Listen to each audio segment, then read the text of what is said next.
Doctor Kashika जी कैसे हैं?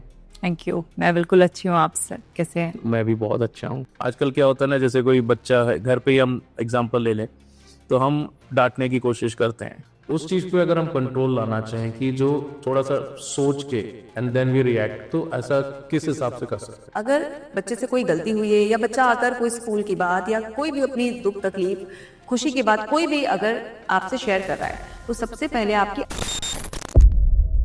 मान लीजिए आप दो कपल्स हैं, एक दूसरे को आप समझा रहे हो लेकिन उनको समझ नहीं आती, बट अगर वो किसी से काउंसलिंग लेते हैं, वही चीज अगर वो समझा दे तो वो उतनी ज्यादा उनके लिए वैल्यूएबल कैसे हो जाती है, उनको उनकी चीज कैसे समझाती है, तो ये कहाँ से कनेक्ट होता है? जब हम पेड सर्विसेज लेते हैं, साइकोलॉजिस्ट के पास जाते हैं, रिलेशनशिप काउंसलर्स के पास जाते हैं। एक इंसान की मेंटल हेल्थ को आप कैसे जज कर सकते हैं कि हाँ अब ये ठीक है या ये सही नहीं है? देखिए, मेंटली हेल्दी हम उस इंसान को कहेंगे जो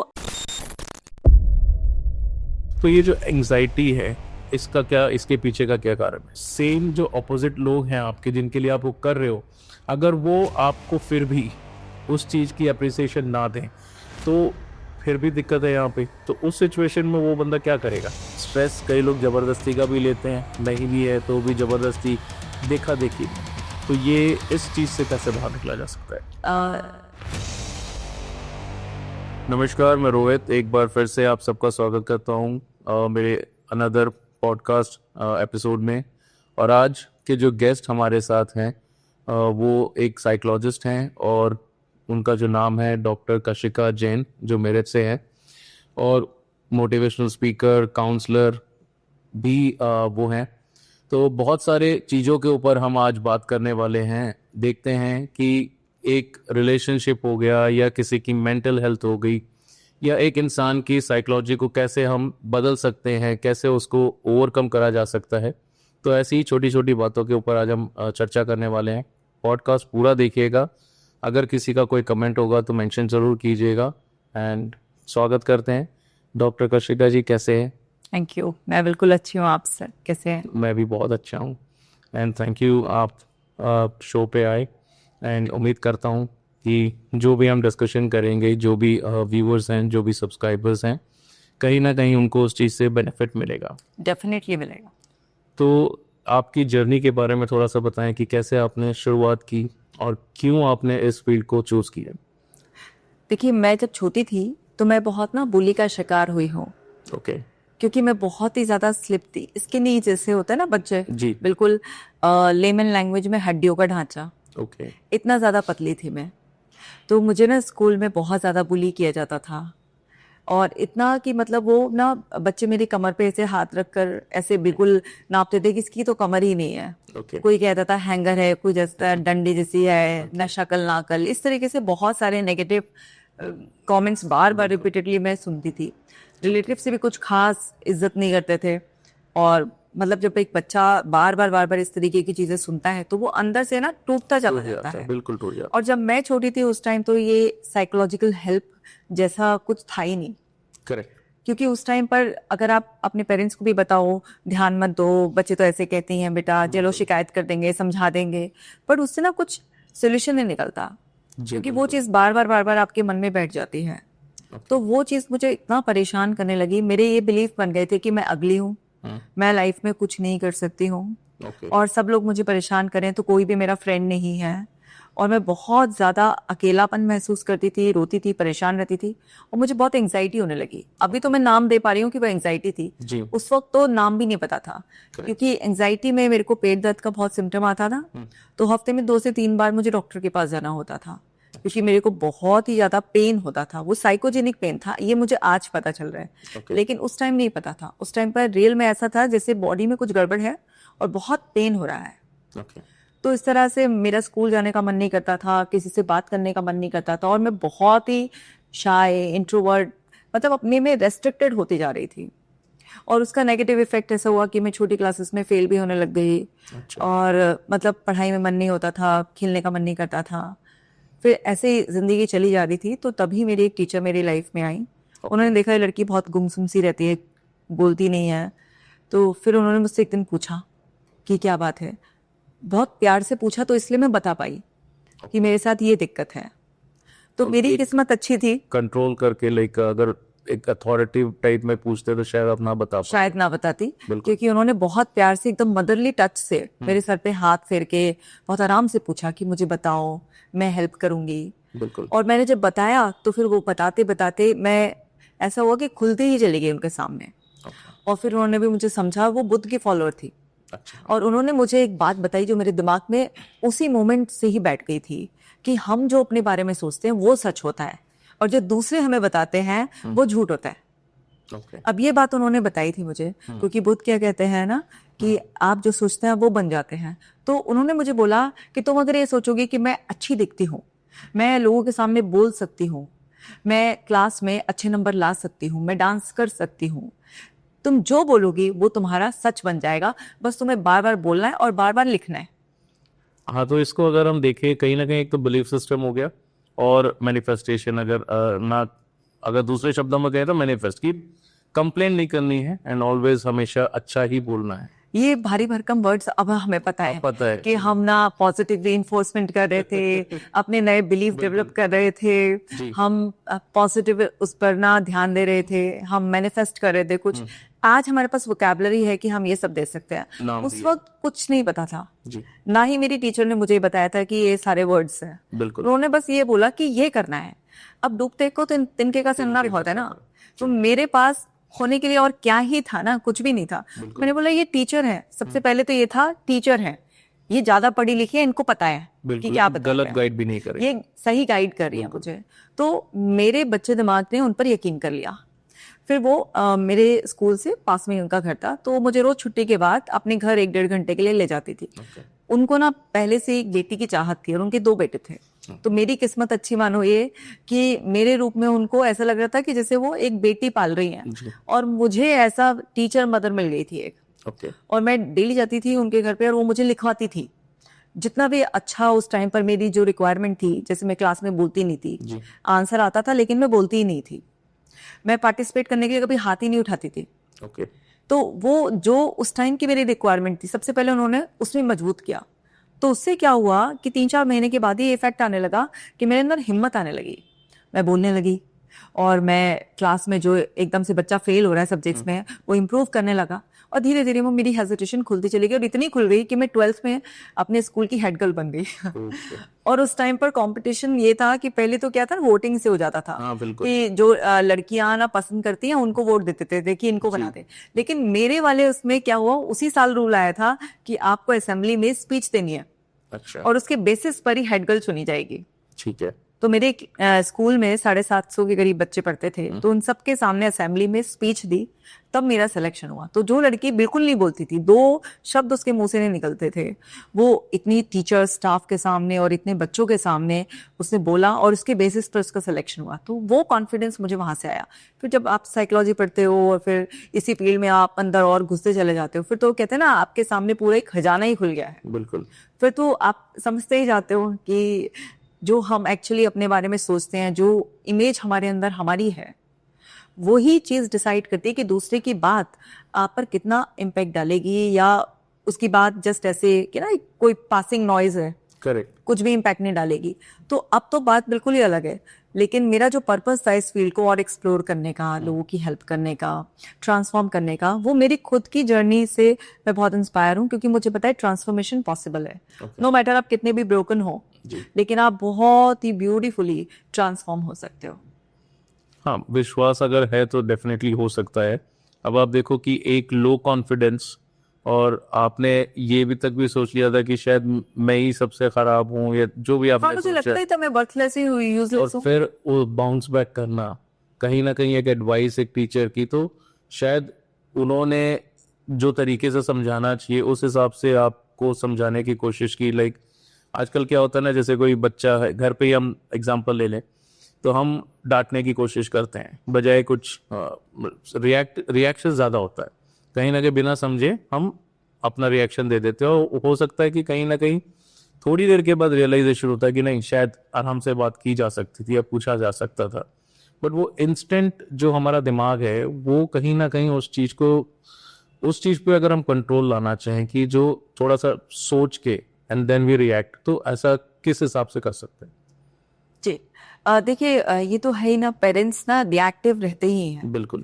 तो वो एकदम से रिएक्ट करते हैं, तो आपका रिएक्शन बच्चे के अंदर ना थ्रेट रिस्पॉन्स क्रिएट कर देता है। उसको ऐसा लगता है कि इनसे अगर कोई बात शेयर करी, या इनके सामने कोई मुझसे गलती हो गई, या मेरे मुंह से कुछ गलत निकल गया, या मैं कोई चीज़ नहीं कर पाया, तो मेरे को यहाँ से क्रिटिसिज्म मिलेगा, यहाँ से मुझे मार भी पड़ सकती है। जी।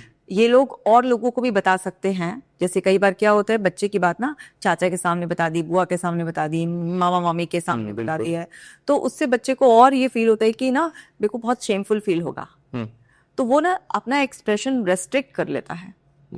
उसे क्लियर लर्निंग तो मिलती नहीं, उसे पॉजिटिव फीडबैक तो मिला नहीं है कि आगे क्या करना है।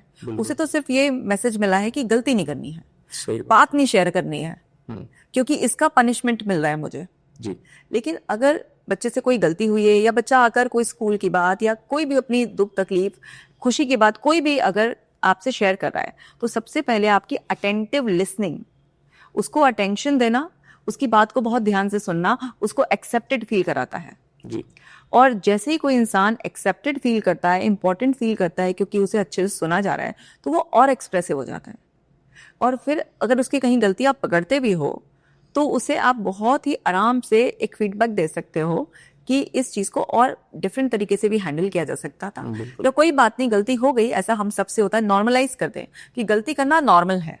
सही बात है। गलती करने से क्यों डरते हैं? गलती करने से नहीं डरता आदमी, उसके बाद जो नेगेटिव कॉन्सिक्वेंसेस होते हैं, वो जो शर्मिंदगी महसूस कराई जाती है, जो नकारा और बेकार हो तुम, ये लेबल किए जाते हैं, इससे डरता है आदमी। सही बात है। तो अगर उसको फीडबैक दे दिया जाए कि कोई बात नहीं, कई बार ब्रेन मिस कर जाता है ऐसे, और उस टाइम हमें नहीं आता आइडिया, हमसे कुछ मिस हो जाता है, गलती हो जाती है, पर नेक्स्ट टाइम इस गलती से सीखकर जब तुम अवेयरनेस में ये काम दोबारा करोगे तो अच्छा करोगे। ये मिस्टेक ना तुम्हारे को बेटर वर्जन बनाने आई थी। तो बच्चा कभी गलती करने से नहीं डरेगा, क्योंकि उसको लगेगा ये तो नॉर्मल है, गलतियां कर कर ही हम सीखते हैं। बिल्कुल। और उसको ना आपसे ना एक ओपन लाइन रहेगी, वो आपसे कम्युनिकेट करना चाहेगा, वो आपके सामने फ्री रहेगा, क्योंकि उसे लगेगा कोई तो मेरा अपना है जो इतनी बड़ी दुनिया में ना मेरे को एक्सेप्ट करेगा जैसा मैं हूं, और मुझे समझेगा पूरी तरीके से। तो वो बॉन्ड बनाने के लिए सबसे पहले पेरेंट्स को, या जो भी एल्डर या कोई भी पर्सन है, उसे खुद के अंदर के रिएक्शंस को चेंज करना है। मतलब हम खुद ना अपने ऊपर कभी काम नहीं करते हैं, और फिर वही चीज हम ना दूसरों लोगों पर भी ना कभी रिएक्शन के थ्रू, कभी अपने बिलीफ का प्रोजेक्शन के थ्रू फोर्स करके हम उनको थोपते रहते हैं और उनको भी खराब कर देते हैं। बिल्कुल। एक और चीज देखिए, मान लीजिए आप दो कपल्स हैं, एक दूसरे को आप समझा रहे हो, आप सही चीज समझा रहे हो, लेकिन उनको समझ नहीं आती। बट अगर वो किसी से काउंसलिंग लेते हैं, वही चीज अगर वो समझा दे, तो वो उतनी ज्यादा उनके लिए वैल्यूएबल कैसे हो जाती है, उनको उनकी चीज कैसे समझाती है। ठीक है, साइकोलॉजिस्ट है या कोई काउंसलर है, बट है तो एक थर्ड पर्सन। ठीक है, बट अगर आप देखो कि आपका अपना ही आपको समझाने की कोशिश कर रहा है, बट आपको कहीं ना कहीं उस चीज पे भरोसा नहीं है, और आप दूसरे इंसान पे भरोसा करके वही चीज आपको लगता है कि सही है, तो ये कहाँ से कनेक्ट होता है? ये इसलिए होता है कि जैसे हमारा कोई बहुत क्लोज हमें समझाता है, हमने ना उसके सारे शेड्स देखे हुए होते हैं, हमने उसका वो पार्ट भी देखा होता है जहाँ पर उसने इमेच्योरिटी दिखाई होती है, कुछ नॉनसेंस करी होती है, खुद मिस्टेक्स करी होती है, तो हमारा भरोसा जम नहीं पाता, क्योंकि हम उसे जिस लेंस से देखते हैं, हम उसे अपने किसी रिलेशन के लेंस से देखते हैं, हम उसे इम्परफेक्ट देखते हैं। हम उसे ये मानते हैं कि ये भी हमारे जैसा ही है, इसमें भी इतनी समझ नहीं, क्योंकि हो सकता है कुछ एरिया में उसकी भी प्रॉब्लम्स हो जिसे वो अच्छे से हैंडल नहीं कर पाया, या कई बार हमें लगता है इसकी एडवाइस ना बहुत बायस है। ये कहीं ईगो मैटर करता है? ईगो का भी एक एलिमेंट होता है कि हम अपने लोगों से एडवाइस नहीं लेना चाहते, हम ये फील नहीं करना चाहते कि हम इंफीरियर हैं उनके कंपैरिजन में, और ये हमें बताएंगे, तो एक एंगल ये भी होता है।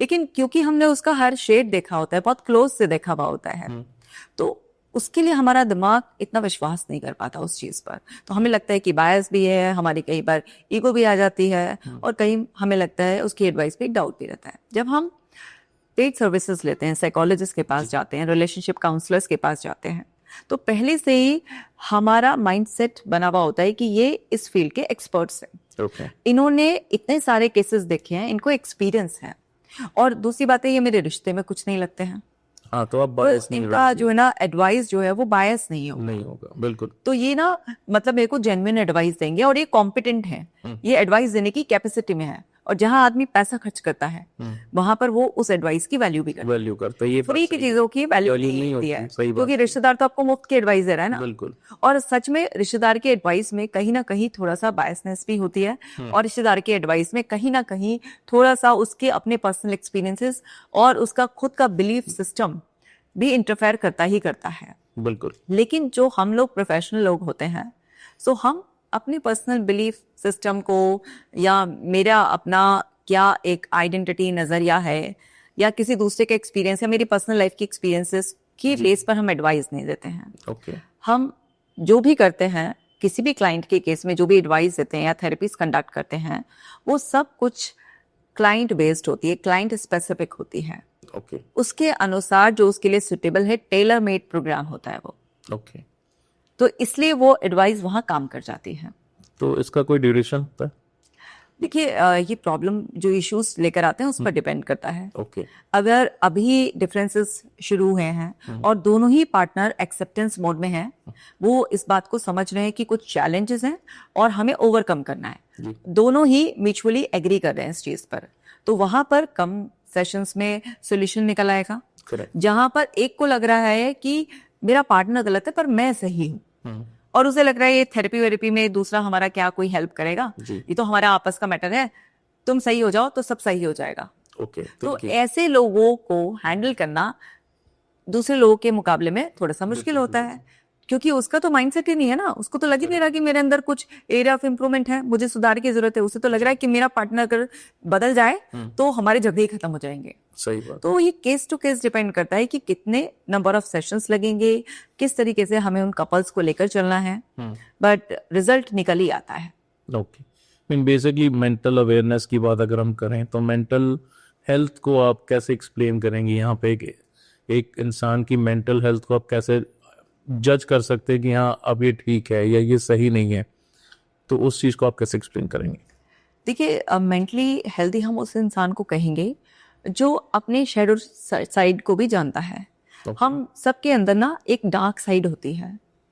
हमारे कुछ फियर्स, इनसिक्योरिटीज, हमारे पास कुछ ग्रीव, ट्रॉमास, हमारे कुछ सीक्रेट्स, इस तरीके की बहुत सारी चीजें हमारे अंदर होती हैं। अगर हम अपने थॉट्स के बारे में अवेयर हैं, हम अपने इमोशंस के बारे में अवेयर हैं कि हम मोस्टली कौन से इमोशन स्टेट में रहते हैं, किस तरीके के थॉट्स हैं, हमारे जो एक्शंस हैं उसके पीछे की इंटेंशंस क्या हैं, अगर हम होश में जिंदगी जी रहे हैं, और लाइफ में चैलेंजेस तो आएंगे, ऐसा तो होगा नहीं कि चैलेंजेस नहीं आएंगे, बिल्कुल लेट जैसी लाइफ नहीं हो सकती। तो हम उन चैलेंज के टाइम पर अगर ये माइंडसेट रख पाते हैं कि ये टेम्परेरी फेज है और सॉल्यूशंस हैं और बहुत ही जल्दी सब कुछ नॉर्मल हो जाएगा, ये एक एटीट्यूड मेंटेन कर पाते हैं, हेल्प लेने में हम हेजिटेट नहीं करते हैं, एक्सप्रेस करने में हम हेजिटेट नहीं करते हैं जी। और हम ना लाइफ को एक बैलेंसिंग से जी रहे हैं। मतलब हम काम के लिए भी पैशनेट हैं, हम फ्रेंडशिप रिलेशनशिप भी इंजॉय कर रहे हैं, और हम अपना पर्सनल स्पेस भी रिस्पेक्ट कर रहे हैं, और हम अपने जो थोड़ा सा डार्क साइड है जिसे हम लोगों से थोड़ा सा छुपा कर रखते हैं, कर्टेन में रखते हैं, उसके बारे में भी अवेयर हैं। तो ना तो हम किसी को मिसयूज करने की परमिशन देते हैं, ना हम ऐसा करते हैं किसी के साथ। मतलब हम पूरे होश अवेयरनेस में अगर हम जी रहे हैं और हमारे साथ कुछ चैलेंज भी हैं लाइफ में, हमारे अंदर कुछ थोड़ी नेगेटिविटी भी है, हमारे पास थोड़े से कुछ नेगेटिव एक्सपीरियंसेस भी हैं, फिर भी हम उस टाइम पर यही कहेंगे इस पर्सन को कि ये मेंटली हेल्दी है, क्योंकि ये होश में है, क्योंकि इसको पता है कि कब मुझे अपने ऊपर काम करना है, कब मेरे को हेल्प लेनी है, क्या मेरा ऐसा साइड है जिसको मुझे संभाल कर रखना है, और कौन सा ऐसा साइड है जिसे मुझे फ्लरिश करना है। जी बिल्कुल। तो होश में जिंदगी जीने वाले को आप कहेंगे मेंटली हेल्दी है, क्योंकि इतना बड़ा शरीर और मन है, कुछ ना कुछ तो चलता ही रहेगा। अब छोटी छोटी बातों पे थोड़ा ना डायग्नोसिस बनाकर बैठ जाएंगे। नहीं बिल्कुल, कोई ना, देखिए प्रॉब्लम तो हर एक इंसान की लाइफ में आती है, बट जब काउंसलिंग की बात आती है तो कहीं ना कहीं एक लास्ट स्टेप अगर कंसीडर करके ही काउंसलर के पास जाया जाता है कि चलो अब ये भी करके देख लेते हैं शायद, क्योंकि स्कूल में तो खैर टीचर्स ही रेफर कर देते हैं बच्चों को, भाई काउंसलिंग सेशन करा लीजिए बच्चे का, या आप जब रिलेशनशिप की बात होती है तो इवन डिवोर्स केसेस में भी जो जज होता है वो भी बोलता है कि आप काउंसलिंग ले लीजिए कहीं ना कहीं शायद। तो कहीं ना कहीं दूसरे की बात को मानना दिमाग एक्सेप्ट कर लेता है, rather than कि आपके खुद के जो साथी हैं उनकी बात को नहीं माना जाता। तो ये जो एंजाइटी है, इसका क्या, इसके पीछे का क्या कारण है? एंजाइटी का एग्जैक्ट जो मतलब है वो थोड़ा सा समझाएं। जी, देखिए लाइफ में जैसे सबके कुछ ना कुछ तो अप एंड डाउन चैलेंजेस आते ही हैं, जी, क्योंकि लाइफ अनसर्टेन है। करेक्ट। हम एक्सपेक्ट कुछ करते हैं, रियलिटी कई बार कुछ अलग सामने आती है। कई बार वो रियलिटी प्लेजेंट होती है, हमने एक्सपेक्ट भी नहीं किया होता, बहुत कुछ अच्छा होता है। तो उस टाइम पर भी एक एंजाइटी का रिस्पॉन्स आता है, लेकिन हम उसे थ्रिल, एडवेंचर, एक्सट्रीम हैप्पीनेस हो रही है, वो पॉजिटिव है, उसको हम ना इस तरीके से वो कर देते हैं। लेकिन उस टाइम पर भी आपके अंदर सेम ही केमिकल रश आ रहा होता है, वो भी एक एंजाइटी रिस्पॉन्स ही होता है, लेकिन क्योंकि वो प्लेजेंट न्यूज है तो वो हम एंजाइटी की तरह से काउंट नहीं करते हैं। हम उसे एक्सपीरियंस करते हैं और जैसे ही वो वेव शांत होती है हम फिर वापस से नॉर्मल हो जाते हैं। लेकिन जब भी कुछ अनएक्सपेक्टेड, अनप्लेजेंट आता है तो तब भी सेम केमिकल रश होता है एकदम से। तो उस टाइम पर वो क्योंकि अनप्लेजेंट हुआ है तो उस स्टेट में हम थोड़ा ज्यादा लंबे समय तक रहते हैं। तो इसके कारण पैनिक अटैक्स हो सकते हैं? बिल्कुल हो सकता है, उस बात पर भी आते हैं। तो अनसर्टेनिटी तो है ही ना, तो फ्यूचर अननोन है। तो माइंड ना हमेशा सेफ्टी सीख करता है। फैमिलियर उसको बहुत पसंद है, और जो भी फैमिलियर नहीं है, अननोन है, अनसीन है, अनप्रेडिक्टेबल है, तो उसको प्रेडिक्ट करने में हमारा ब्रेन लगा रहता है। तो एंजाइटी ना हमेशा फ्यूचर को लेकर होती है कि नेक्स्ट मोमेंट में क्या होगा। जैसे एग्जाम हो गया तो अब रिजल्ट की एंजाइटी हो रही है, या कल एग्जाम है तो एग्जाम से पहले की एंजाइटी हो रही है, कौन से क्वेश्चंस आएंगे, क्या होगा, एग्जामिनेशन हॉल में जाकर भूल ना जाऊं, एंजाइटी हो रही है। इंटरव्यू है उससे पहले एंजाइटी फील हो रही है कि कौन कौन और कैंडिडेट्स आएंगे, क्या होगा। तो कुछ भी ऐसा होने वाला, इवन अगर आप कहीं पर ट्रैवल भी प्लान करो, आप हॉलीडे प्लान करो और आपको नेक्स्ट डे जाना है, तो आपको रात को बिना अलार्म के भी कई बार आंख खुल जाएगी, तो वो भी एंजाइटी का रिस्पॉन्स है। लेकिन हम उसे कहेंगे नहीं, ये एक्साइटमेंट हो रहा है, तो एक्साइटमेंट भी एक एंजाइटी ही है। अच्छा। लेकिन क्योंकि वो पॉजिटिव इवेंट के लिए है तो इसलिए लोग उसको सीरियसली नहीं लेते हैं। ठीक है। तो एंजाइटी में एक पर्सन कुछ समय के लिए रहे और फिर उससे बाहर आ जाए, ये सब नॉर्मल है। क्योंकि एंजाइटी भी जरूरी है, एक हेल्दी रिस्पॉन्स है, इससे डरना नहीं चाहिए। क्योंकि ये हमारी सेफ्टी के लिए है। अगर हमें जरा सी भी एंजाइटी नहीं होगी तो हम अपने आप को किसी भी चीज के लिए अच्छे से प्रिपेयर ही नहीं करेंगे। अगर एक बच्चे को एग्जाम में अच्छा परफॉर्म करने की एंजाइटी नहीं होगी तो वो तो बिल्कुल ही डल हो जाएगा ना, खेलेगा कूदेगा पढ़ेगा ही नहीं। सही बात। थोड़ा सा फियर बहुत जरूरी है और थोड़ा एंग्शियस होना बहुत जरूरी है। तो एंजाइटी में कोई प्रॉब्लम नहीं है। प्रॉब्लम तब आती है जब एंजाइटी डिसऑर्डर बन जाता है, यानी कि आपके अंदर वो केमिस्ट्री सेट ही हो जाती है और आप छोटी छोटी बातों का नेगेटिव मीनिंग निकालते हो, या अनसर्टेनिटी को हैंडल नहीं कर पा रहे हो, हर चीज को सर्टेन करने में लग जाते हो। पहले से आपको 100% जानना है, उसके लिए आप नेगेटिव असम्पशंस करते रहते हो, वरी के लूप बनाते रहते हो, आप ना उसी एक जोन में रहते हो। तो धीरे धीरे क्या होता है, आपके उस तरह से सोचने की वजह से आपके अंदर की केमिकल केमिस्ट्री बार बार जब वही इमोशंस ट्रिगर होंगे तो वो सेट हो जाती है और आपकी एक नेचर हो जाती है छोटी छोटी बातों में भी एंग्शियस फील करने की। तो कुछ लोगों को जनरलाइज्ड एंजाइटी हो जाती है। अगर कोई घर पे गेस्ट आ रहा है तो उसकी आवभगत कैसे करनी है इसकी भी चिंता हो जाएगी, कहीं जाना है तो उसकी भी चिंता हो जाएगी, शाम को अगर वॉक पर भी जाना है, मार्केट भी जाना है, उसकी भी चिंता हो जाएगी। छोटी छोटी, कोई घर का मेंबर लेट हो गया 10 मिनट भी, उसकी भी चिंता हो जाएगी। रात को 10 बजे कोई फोन बज गया, उसकी भी चिंता हो जाएगी, किसका कॉल है। तो एकदम किसी भी बात पे डर जाना और एकदम से नेगेटिव लूप स्टार्ट हो जाना दिमाग में, जनरलाइज्ड हो जाना। या कुछ स्पेसिफिक एंजाइटी होती है, जैसे पर्टिकुलर कोई सिचुएशन में एंजाइटी हो रही है। तो एंजाइटी जब आपका एक नेचुरल रिस्पॉन्स ऐसा हो जाए कि अब वो आपकी एक डिफॉल्ट स्टेट बन गई है, तब वो गड़बड़ है। और फिर धीरे धीरे एंजाइटी में पैनिक अटैक्स भी आ सकते हैं। आदमी बिल्कुल स्टक, फ्रीज हो जाता है, नेगेटिविटी का लूप ही ब्रेक ही नहीं होता है, वहां पर प्रॉब्लम होती है। तो इससे ओवरकम कैसे करें? ओवरकम करने के लिए सबसे पहला स्टेप होता है अवेयरनेस। कि मेरा माइंड नेगेटिवली प्रोग्राम हो गया है, मेरा नर्वस सिस्टम ओवरलोड चल रहा है। मेरी बॉडी पहले से ही रिएक्ट करना शुरू कर देती है, माइंड प्रिडिक्ट करना शुरू कर देता है। माइंड कैसे प्रिडिक्ट करता है? जो भी एक्सपीरियंसेस माइंड कलेक्ट करता है उसके बेसिस पर उसकी नेचर है प्रिडिक्ट करने की। और क्योंकि अनसीन है फ्यूचर, तो माइंड ना प्रिडिक्ट करके हमारे को हेल्प करना चाहता है। तो जो भी माइंड कुछ प्रिडिक्ट कर रहा है, जो अज्यूम करके हमें बता रहा है, वो रियलिटी नहीं है, वो पॉसिबिलिटी बता रहा है। अगर आप उस पॉसिबिलिटी को रियलिटी मान लेते हो और पहले से ही होने से पहले ही उसे मान लेते हो तो फिर वो जो नेगेटिव अजम्पशंस माइंड ने की थी, उसके बेस पर पहले ही आपके अंदर सारे स्ट्रेस हार्मोन जैसे कॉर्टिसोल वगैरह रिलीज होने स्टार्ट हो जाएंगे और आपकी बॉडी रिस्पॉन्स करेगी। तो एंग्जाइटी में सोमैटिक, सोमा मतलब हमारी बॉडी, तो वो रिस्पॉन्स भी आएंगे, जैसे हार्ट बीट इरेगुलर हो सकती है, ब्रीदिंग पैटर्न बिगड़ सकता है, आपको स्टमक इश्यूज आ सकते हैं, आपके लेग्स में हैंड्स में शेकिंग हो सकती है, आपको स्वेटिंग के इशू हो सकता है, आप कुछ भी, आप एकदम से हेजिटेट हो सकते हो किसी भी चीज़ के लिए, आपको रोने का मन कर सकता है, कुछ भी इस तरीके के रिस्पॉन्स भी आ सकते हैं।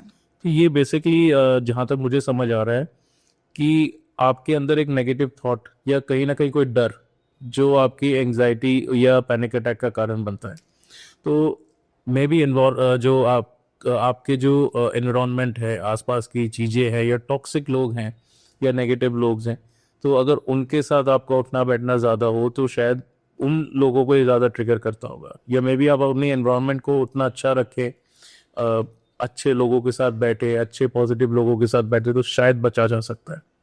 बिल्कुल, आपका अगर उठना बैठना ऐसे लोगों के साथ है जो बहुत ही निराशावादी हैं, बिल्कुल, हर चीज का नेगेटिव मीनिंग निकालते हैं, हर चीज में बुराई देखते हैं, हर समय ना उनके माइंड में पहला जो उनका नेगेटिव थॉट आता है, नेगेटिव थॉट भी आता है और मुंह से भी कड़वाई बोलते हैं। आप ऐसे लोगों के आसपास रहेंगे, आपका एनवायरनमेंट ही खराब रहेगा, तो डेफिनेटली आप चाहें या ना चाहें आप उनको धीरे धीरे धीरे धीरे कॉपी करते चले जाएंगे और आपको पता भी नहीं चलेगा कि कब आप उनके जैसे बिहेव करने लग जाओगे, सोचने लग जाओगे, क्योंकि आपकी संगत आपकी रंगत बदलती रहती है। जैसा बेस वैसा बेस वाली बात हो जाएगी, जैसे मतलब लोगों के साथ रहो, ये तो डेफिनेटली पता नहीं सही का है, पता भी नहीं चलता है, बात सही है। आपके अंदर बिल्कुल भी अनसर्टेनिटी बियर करने की कैपेसिटी आपने डेवलप नहीं की है, आप नई चीजें ट्राई करने से डरते हो, आप हर चीज को पहले से ही बहुत जानने के लिए एक्सट्रीम क्यूरियस हो जाते हो, बिल्कुल, या आपके अंदर फियर को फेस करने का आपने एक माइंड सेट ही नहीं बनाया है। करेक्ट, कि डर लगने में कोई बुरा ही नहीं है, डर सबको लगता है,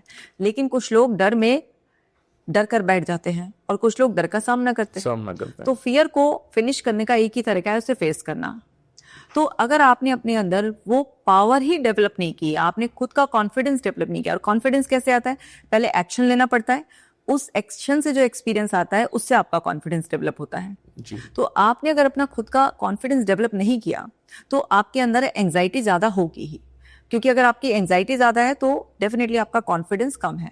आपका कॉन्फिडेंस ज्यादा होगा तो तब भी सिचुएशंस कुछ आपको एंग्शियस करेंगी, कुछ फियरफुल लगेंगी, पर आप उस कॉन्फिडेंस के बेस पर उनको फेस करना चूज करोगे, और जैसे ही आप फेस करोगे तो आपका नर्वस सिस्टम भी काम हो जाएगा, आपके ब्रेन की भी लर्निंग हो जाएगी कि जो मैं प्रिडिक्ट कर रहा था, जो मैं एज्यूम कर रहा था वो रॉन्ग था, सिचुएशन बिल्कुल नॉर्मल है, सेफ है। तो लाइफ में फ्लो स्टेट में तो रहना ही है, लेकिन एंजाइटी या कोई भी इस तरीके का नेगेटिव इमोशन हमें स्टक करता है, रोकता है। अवॉइड करने के लिए हमारा ब्रेन इंकरेज करता है, क्योंकि नेगेटिव थिंकिंग ब्रेक का काम करती है और पॉजिटिव थिंकिंग रेस का काम करती है। तो अगर आपने नेगेटिव मीनिंग दिया है तो वहां पर आपका ब्रेन कहेगा अवॉइड करो, सेफ्टी सीख करो। और अगर आपने पॉजिटिव मीनिंग दिया है, भले ही उस सिचुएशन में सच में थोड़ा सा रिस्क है, लेकिन आपने कहा हाँ ठीक है, थोड़ा सा डर है, हल्का सा रिस्क है, लेकिन फेस करते हैं, मजा आएगा, देखते हैं, कुछ अच्छी लर्निंग रहेगी जी। तो वहां पर इस रियलिस्टिक पॉजिटिव थिंकिंग की वजह से रेस मिलेगी, यानी कि आगे बढ़ो, फ्लो स्टेट में रहो।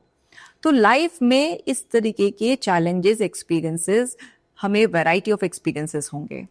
तो एंजाइटी को कंट्रोल रखने के लिए आपका सिर्फ एक माइंडसेट है कि मैं फेस करने के लिए रेडी जी। हाँ, क्योंकि थॉट प्रोसेस जो होता है हमारा वो भी मैटर करता है, क्योंकि कई बार आपका ब्रेन आपको इंस्ट्रक्शन देता है, बताता है कि हाँ ये चीज़ आपके लिए सही नहीं है, ये चीज़ आपके लिए सही है, तो एक आवाज़ ज़रूर आती है, बट उसको कई बार हम पहचानते नहीं है, उसको पीछे छोड़ के हम आगे चलना पसंद करते हैं और कहीं ना कहीं गलती भी करते हैं। तो इससे अगर मान लीजिए कोई एक गिल्ट फैक्टर की हम बात ले लेते हैं, हर एक इंसान के अंदर एक गिल्ट होती है, आपको पता है कि आप अच्छा कर रहे हो या बुरा कर रहे हो, आपको उसकी समझ है, लेकिन फिर भी आप जो है गलती करते हो। तो ऐसे में आप क्या एडवाइस दोगे कि उस चीज से आप कैसे मतलब ठीक कर सकते हो? जानबूझ के आपको नहीं आगे जाना है, पता है, तो उस चीज को माइंडसेट से कैसे कंट्रोल किया जाएगा?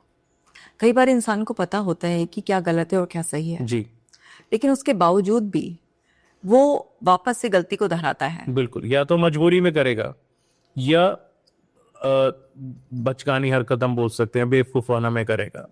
तो उस चीज को भी थोड़ा पहचानेंगे। तो ऐसे अगर कोई आपके पास आता है तो आप उस चीज को कैसे ठीक करोगे? क्या होता है कि माइंड ना जो भी हमें सलाह देता है, वो जो भी एक्सपीरियंसेस होते हैं, जो कलेक्शन किया हुआ होता है, एक्सपीरियंसेस भी, रेफरेंस भी, उन सब के कलेक्शन के बेस पर हमारे को माइंड हमेशा कुछ ना कुछ एडवाइस देता है।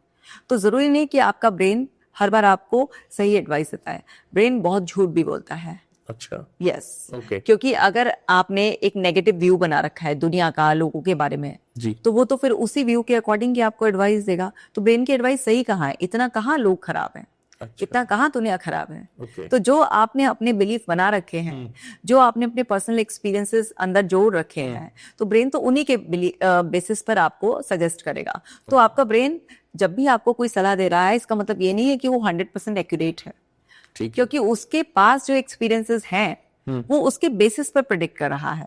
ओके। सेम सिचुएशन में दूसरे इंसान के पास अलग एक्सपीरियंसेस हैं, जी। तो उसका ब्रेन उसके एक्सपीरियंसेस, उसके बिलीफ के अकॉर्डिंग Okay. दे रहा है। जी। ठीक है। तो यहाँ पर ऐसा नहीं है कि आपके अंदर से जो भी सजेशन आएगा वो आपके फेवर का होगा और आपने नहीं सुना तो आपने बड़ी गलती कर दिया है। आपको इस बात की भी अवेयरनेस रखनी है कि आपको माइंड से ऊपर उठकर देखना है कि मेरा मन सही सलाह दे रहा है या जस्ट जो पुराने एक्सपीरियंस है उसके बेसिस पर ही वो कुछ अज्यूम करके प्रिडिक्ट कर रहा है। जी।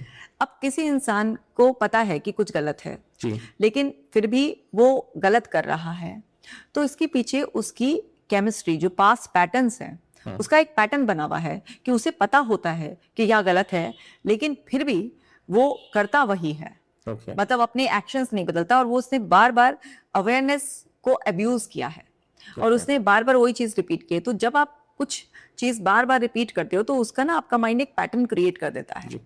तो कुछ लोगों का ना पैटर्न होता है गिल्ट फील करने का, छोटी छोटी सी मामूली सी बात पर भी गिल्ट फील करते हैं। जैसे मेरे पास एक वर्किंग वुमेन आई थी, तो वो बहुत अच्छा अपने करियर में कर रही थी, बच्चों को भी अच्छा टाइम देती थी, हस्बैंड को भी देती थी, लेकिन हर समय गिल्ट फील करती रहती थी, मैं अपने बच्चों को टाइम नहीं दे पा रही हूँ, मैं अपने हस्बैंड को टाइम नहीं दे पा रही हूँ। आप कहीं टाइम खराब थोड़ी ना कर रहे हो, आप जा रहे हो, कमा के ला रहे हो। सही बात है। ठीक है। बिल्कुल। अपनी बच्चों को भी अच्छी सुविधाएं दे रहे हो, उनके शौक पूरा कर रहे हो, फैमिली को भी आगे बढ़ाने में सपोर्ट कर रहे हो, लेकिन उनका गिल्ट फील करने का आदत था। तो उनका छोटी छोटी बातों में, वो कुछ खा भी लेती थी तो उसके बाद भी गिल्ट फील होता था, हाय गुलाब जामुन क्यों खा लिया। तो मामूली में तो उनका एक पैटर्न था गिल्ट फील करने का। कई बार लगता है जो लोग मोटे होते हैं ना, मैंने देखा है, खाना खा लेते हैं, बस सॉरी आपको कट कर रहा हूं, बट फिर बोलते हैं शायद नहीं खाता तो भी चल जाता था, मतलब काम हो सकता था, बट क्यों खाया ओवर। बट पता होने के बावजूद आप वो चीज गलत करो और फिर आपको लगता है कि गलती कर दी। हाँ, तो बिल्कुल। तो ये जो है ना, आपको हैबिचुअल पैटर्न अपना पकड़ना होता है। ओके। कि आपको जो गिल्ट फील हो रहा है ये हेल्दी गिल्ट है, जेन्युइन जो होता है, सच में आपको गिल्टी फील करना चाहिए, और गिल्टी फील करने में कोई गलत बात नहीं है। आप गिल्टी फील कर रहे हैं, लर्निंग लीजिए और उस बात के लिए अवेयर हो जाइए। नेक्स्ट टाइम उस सेम पैटर्न को रिपीट मत कीजिए। तो वो धीरे धीरे आपका पैटर्न वीक होना शुरू हो जाएगा और एक टाइम आएगा कि वो ब्रेक हो जाएगा। लेकिन अगर आप अनहेल्दी गिल्ट में, जैसे एक हैबिचुअल गिल्ट में हैं आप, और आप अवेयर भी हैं उसके बारे में, लेकिन फिर भी आप एक्शन चेंज नहीं कर रहे हैं, तो पुराना पैटर्न कभी भी रिप्लेस नहीं होगा। तो जो इमोशन आपको डोमिनेट कर रहा है, उस इमोशन को आइडेंटिफाई करना है जी। और फिर उससे रिलेटेड पास्ट के जितने भी आपके एक्सपीरियंसेस हैं, उस सब को आपको मेंटली रिकॉल करके नोट डाउन करो कि कैसे ये मेरा पैटर्न स्ट्रांग हुआ। फिर आप गिल्ट को रिलीज करके आप क्या फील करना चाहते हो, तो वो इमोशन आप पहले डिसाइड करो। और फिर उस इमोशन को फील करने के लिए क्या करना पड़ेगा, तो आप उस इमोशन को फील करने की एक्टिविटी करना शुरू करो, एक्शन करना शुरू करो, तो रिप्लेस हो जाएगा आपका। जैसे वही वुमेन का एग्जांपल दी थी, तो वो बात बात में गिल्ट फील करती थी। मैंने उससे पूछा आप गिल्ट को रिलीज करके क्या फील करना चाहते हो? बोलने लगी मैं अपने ऊपर प्राउड फील करना चाहती हूँ, क्योंकि मैं वर्किंग वुमेन भी हूँ और प्लस मैं हाउस वाइफ के रोल में भी हूँ कि मैडम मेरे बच्चे एक भी दिन ऐसा नहीं होता कि पैक्ड फूड लेकर जाते हैं। मैं सुबह उठकर अपने बच्चों के लिए फ्रेश ब्रेकफास्ट बनाती हूँ, शाम को पहुंचकर भी मेरे बच्चे ताज़ा खाना खाते हैं। ये नहीं है कि आज मैं घर से, मतलब घर जाते वक्त ब्रेड ले गई या मैं पिज़्ज़ा पैक करा के ले गई, ऐसा कुछ नहीं होता। मेरे बच्चों को 2 टाइम तक बिल्कुल फ्रेश वो मिलता है। दोपहर में मैं रहती नहीं हूँ, तो जैसे भी उनकी दादी देती है वो देती है, मैं आंख से नहीं देखा, लेकिन सुबह शाम मैं बिल्कुल ऐसा करती हूँ। तो मैं ना अपने ऊपर प्राउड फील करना चाहती हूँ, बट मैं प्राउड नहीं फील कर पा रही हूँ मैं अपने ऊपर। तो मैंने कहा आपने गिल्ट का पैटर्न कहाँ से सीखा? बोले कि अपनी मदर से। Okay. मेरी मदर को हमेशा ऐसा लगता था कि मैं इनफ नहीं कर पा रही हूँ। वो स्कूल में प्रिंसिपल थी, तो उनको हमेशा ऐसा लगता था, तो उन्होंने वहां से कॉपी कर लिया, क्योंकि उनकी मदर ने कभी प्राउड फील नहीं करा। Okay. लेकिन इस वास्तव में एक लेडी जो बाहर भी इतना अच्छा कर रही है, कमा रही है, घर का भी टेक केयर कर रही है, तो उससे सच में प्राउड होना चाहिए। सही बात। वो तो एक सुपर वुमन है। बिल्कुल। तो लेकिन उन्होंने सबकॉन्शियसली अपनी मदर से वो पैटर्न कॉपी कर लिया था। तो इस अवेयरनेस से हमने उनका गिल्ट का पैटर्न भी रिलीज कराया, प्लस वो जो प्राउड का पैटर्न फील करना चाहती थी, तो उनको बोला अपने सेल्फ डायलॉग बदलो। आप बोलते क्या हो, हाय मैं कैसी माँ हूँ, मेरे बच्चों को बचपन निकले जा रहा है, मैं ना उनका बचपन मिस कर रही हूँ। आप ये बोलोगे तो आपको गिल्टी फील होगा ना। बिल्कुल। तो आप ये बोलो ना कि मैं एक प्राउड मदर हूँ, मैं अपने बच्चों को अच्छा फ्यूचर देने के लिए अपने बेस्ट एफर्ट्स डाल रही हूँ, मेरे बच्चे डिसिप्लिन्ड हैं, मेरे बच्चे सीख रहे हैं कि कैसे अपने वर्क को भी लाइफ को भी बैलेंस किया जाता है। आप अपने डायलॉग तो चेंज करो, आपके अंदर प्राउड की फीलिंग आएगी। इस तरह से अवेयरनेस से अपने इंटरनल डायलॉग्स चेंज करके और वो प्राउड की फीलिंग को फील कर कर अपने अंदर एज इफ कि वो आप अपनी रियलिटी मान रहे हैं, धीरे धीरे आपके अंदर के पैटर्न्स चेंज हो जाते हैं। नहीं, ये बात आपकी बिल्कुल सही है कि चॉइस ऑफ वर्ड्स मैटर करते हैं। जो आप बोलते हो, आपके वर्ड्स आपका वर्ड बनाते हैं, आपके शब्द ही आपकी दुनिया बनाते हैं। आपके शब्द बहुत बहुत बहुत ही महत्वपूर्ण हैं। नहीं, बिल्कुल, क्योंकि अगर आप अच्छा बोलोगे तो डेफिनेटली अच्छा ही होगा। बट कई सिचुएशन में जब हम साइकोलॉजी की बात कर रहे हैं, तो आप देखो, प्राउड मदर फील करवाना चाह रहे थे वो अपने आप को, बट होता है कि जब आप किसी के लिए, आप अपनों के लिए इतना कर रहे हो, आपको पता है वर्किंग भी हो आप, और टाइमली हर चीज मैनेज कर रहे हो, सब कुछ कर रहे हो, but on the other hand, but same जो अपोजिट लोग हैं आपके जिनके लिए आप वो कर रहे हो, अगर वो आपको फिर भी उस चीज की अप्रिसिएशन ना दें, तो फिर भी दिक्कत है यहाँ पे। तो उस सिचुएशन में वो बंदा क्या करेगा? ये बहुत ही आपने सही बात कही है, क्योंकि ऐसा इंडियन फैमिलीज में बहुत देखा गया है कि कोई मेल या फीमेल, कोई भी, हम जेंडर की ये स्पेसिफिक बात नहीं कर रहे हैं, वो अपने एफर्ट्स दे रहा है बेस्ट, वो बहुत कुछ कर रहा है, अपनी कैपेसिटी से ज्यादा कर रहा है, लेकिन उसको एक्नॉलेज नहीं किया जा रहा, उसको अप्रिशिएट नहीं किया जा रहा है। तो धीरे धीरे क्या होता है, उस इंसान के अंदर ना एक गहरा दुख बैठ जाता है और वो धीरे धीरे विड्रॉल मोड में चला जाता है, और वो इतना साइलेंट एंड स्लो होता है कि शुरुआत में आसपास वालों को पता नहीं चलता कि इस पर्सन के अंदर धीरे धीरे धीरे धीरे दूरी बन रही है, वो इमोशनल गैप आ रहा है। क्योंकि अगर किसी भी पर्सन को एक्नॉलेज ना किया जाए, उसको अप्रिशिएट ना किया जाए, और जो उससे मिल रहा है उसके लिए थैंकफुल ना हुआ जाए, और उस इंसान को इंसान ना समझा जाए, हर समय बस एक इसमें कि ये इंसान मेरे को कुछ सप्लाई दे रहा है तो इसलिए बस ये इंसान मेरे से जुड़ा हुआ है और मेरे को उसकी कदर है, तो वहां पर एक्चुअली कड़वी सच्चाई ये है कि इंसान की कदर नहीं होती है, उस इंसान से जो आपको मिल रहा होता है लोग उसकी कदर करते हैं। बिल्कुल, ठीक है। तो अगर आपके परिवार में आपके बच्चे ही, आपका स्पाउस या आपके क्लोज वंस ऐसे हैं जो आपसे बेनिफिट तो लेना चाहते हैं लेकिन आपके दुख सुख से बिल्कुल परे हैं, वो आपके साथ क्वालिटी टाइम बिताने में यकीन नहीं करते हैं, आपकी छोटे बड़े जो भी मोमेंट्स आ रहे हैं उनको अननोटिस छोड़ देते हैं, आपको सेलिब्रेट ही नहीं करते हैं, तो वहां पर धीरे धीरे एक इंसान को ये सबकॉन्शियस मैसेज मिल जाता है और कड़वी सच्चाई समझ में आ जाती है कि कद्र मेरी नहीं है भाई, जो मुझसे इनको मिल रहा है उसकी है। और ये ना बिल्कुल सच्चाई है। नहीं, ये सच्चाई है, वो देखा है, दुनिया तो सबने देखी है, आपसे भी इतने लोगों को काउंसलिंग की है। तो यहाँ पे अब चॉइस ऑफ वर्ड की बात नहीं रह जाएगी।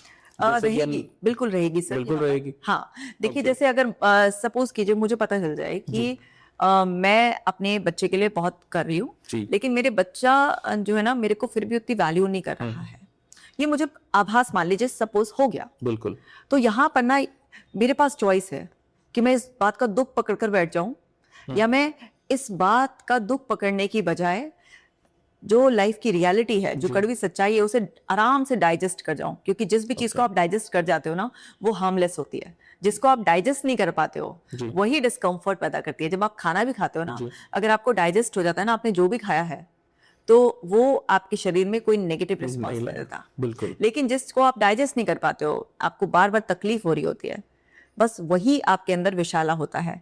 तो अगर आप इस कड़वी सच्चाई को भी डाइजेस्ट कर जाते हो और आप समझ लेते हो कि ये मुझ पे डिपेंडेंट है या इनको मुझसे बेनिफिट मिल रहा है इसलिए वो है, और आप एक्सपेक्ट करना बंद कर देते हो और आप अपनी बाउंड्रीज बना लेते हो और आप अपने आप को दबाने, घोटने और कॉम्प्रोमाइज और सेक्रीफाइस करने की बजाय अपने आप को प्रायोरिटी देना शुरू कर देते हो, और सामने वाले के लिए तब भी आप सप्लाई रोकते नहीं हो, जितनी आपकी रिस्पॉन्सिबिलिटी है, जो आपकी ड्यूटीज है उसको पूरा करते हो, पर आप इस बेहोशी में नहीं जीते हो कि यहाँ पर बेटा तुम्हारी कदर है। समझ गया। यहाँ पर आप समझ रहे हो कि मैं एक मदर के रोल में हूँ, तो मुझे अपनी रिस्पॉन्सिबिलिटीज पूरी करनी है। जब मैं बच्चे को दुनिया में लाई हूँ, तो मुझे उसको इस लायक बनाना है कि उसकी अपनी स्टैंडिंग हो जाए, तब तक मेरा बहुत इंपॉर्टेंट रोल है। पर इसका मतलब ये नहीं है कि इसने मुझे उस तरह से एक्सेप्ट या एक्नॉलेज या अप्रिशिएट नहीं किया तो मेरी वर्थ नहीं है। नहीं, मेरी वर्थ अभी भी है। तो मेरी वर्थ अगर मुझे पता है तो भले ही कोई दूसरा उसकी वर्थ निकाले या ना निकाले, कोई फर्क नहीं पड़ता। लेकिन अगर मेरी वर्थ इस बात पर डिपेंड करती है कि मैंने बच्चे के लिए इतना इतना किया, मैंने पति के लिए इतना इतना किया, तो अभी बैठ के मेरे गुणगान गाएं या मुझे तारीफ करें, तो मेरी वर्थ इनके वैलिडेशन पर डिपेंड करती है। तो बस फिर तो मेरे अंदर क्या होगा, कभी दुख तो कभी सुख, मतलब मेरी तो अपनी कोई शेप ही नहीं रहेगी। सही बात। तो यहाँ पर क्या करना है, यहाँ पर आपको अपने आप को वैल्यूएबल, वर्दी मानना है, अपने आप को पैम्पर करना है, अपनी जिंदगी का सबसे महत्वपूर्ण हिस्सा आपको बना लेना है, खुद को। फिर आप दुखी नहीं रहोगे। और जब आपको वो इस तरह से स्ट्रांग और खुश देखेंगे, तो सूनर और लेटर वो बिना आपसे बेनिफिट लिए भी आपसे जुड़े रहेंगे। लेकिन जहां आपने कहा अरे मेरी तो कोई कदर ही नहीं है इस घर में, मैं कितना भी कर लूं, मर भी जाऊं इन लोगों के लिए, कोई तारीफ नहीं करता, कोई बैठ के कुछ नहीं करता, उनको कभी अपनी गलती समझ में नहीं आएगी। उनको ऐसा लगेगा ओहो ये सब जो किया जा रहा है ये हमसे थैंक यू के लिए, तारीफों के लिए एक्सपेक्ट किया जा रहा है, क्या रोज बैठ के तुम्हारे गुणगान गाएं? सही बात है। ये रिएक्शंस आएंगे। यानी कि अपनी वैल्यू को बढ़ाना है, वैल्यू को बढ़ाना है, साथ में आपको अपनी ड्यूटी से पीछे नहीं हटना है। देखो जी, एक कड़वी सच्चाई है यहाँ पर। आप किसी घर में किसी की डेथ हो जाए जी, आपको पता है डेथ होते ही ना, इस शरीर से प्राण निकलते ही ना, आप नहीं रहते हो, आप बॉडी बन जाते हैं। ठीक है, फिर उस बॉडी को भी ना घर से जल्दी निकाला जाता है। बिल्कुल। और उस बॉडी जहाँ लेटी है ना, तो वहां पे सफाई करी जाती है। बिल्कुल। फिर उसके बाद जब आप वहां जला कर आते हो ना, तो आकर भी सब नहाते धोते हैं कि कहीं आपकी एनर्जीज लौट कर ना आ जाए। फिर आपका जो वैल्यूएबल सामान नहीं होता ना, वो सब तो फेंक दिया जाता है, लेकिन आपकी प्रॉपर्टीज, आपके डायमंड्स, आपके गोल्ड, आपकी एक्सपेंसिव वॉचेस, मतलब जो भी वैल्यूएबल आपके एसेट्स हैं, उनको क्यों नहीं आप फेंकते हो? तो ये डुअलिटी जो है ना, वो इंसान की नेचर में है। तो आपको ये जिंदगी की जो कड़वी सच्चाई है, इसे डाइजेस्ट करना है कि कदर एक्चुअली बेटा तुम्हारी नहीं है, तुमसे जो मिल रहा है उसकी कदर है। बिल्कुल सही बात। और जो तुमसे मिल रहा है आज दूसरे से मिलने लग जाए तो तुम्हारा रिप्लेसमेंट तैयार है। तो जो जिंदगी की रियलिटी में जीता है ना, वही एक्चुअली खुशहाल जी सकता है। और जो जिंदगी की इस रियलिटी वो में नहीं जीना, मतलब इल्यूजन में नहीं, समझ कर भी ऐसा लगता है कि वो हमेशा तकलीफ में रहता है। तो मैं हमेशा कहती हूँ पहले खुद के लिए जियो, इस शरीर का सम्मान करो। ईश्वर ने तुम्हें इतना अनमोल जीवन दिया है, अगर तुम खुद के लिए जीना सीख गए, तुम खुद को प्यार करना, खुद को रिस्पेक्ट करना, खुद को वैल्यू करना सीख गए, तो तुम्हें किसी के वैलिडेशन की जरूरत ही नहीं पड़ेगी। कभी तुम्हें विक्टिमाइज फील ही नहीं होगा, कभी तुम्हें किसी रिश्ते से शिकायत ही नहीं होगी, क्योंकि तुम खुद इतना भरे हुए हो। सही बात है, बिल्कुल। तुम खाली हो तो क्या रहेगा, हाय ये मुझे भरते हैं, हाय ये मुझे भरते हैं। तो वहां पर डिपेंडेंसी बहुत रहेगी और सारे दुखों की जड़ यहीं से है। सही बात है। नहीं, मुझे लगता है शायद डिप्रेशन भी यहीं से आता है। एक बंदा डिप्रेशन मोड में चले जाता है। जब हमें ना वैलिडेशन दूसरों से चाहिए होता है ना, तो दूसरा कभी कपाक कर देगा, हर बार थोड़ा ना करेगा। और जितनी बारीकी से तुम खुद को देख पाओगे, दूसरा उतनी बारीकी से तुम्हारे अंदर उतर के देख ही नहीं सकता। बिल्कुल।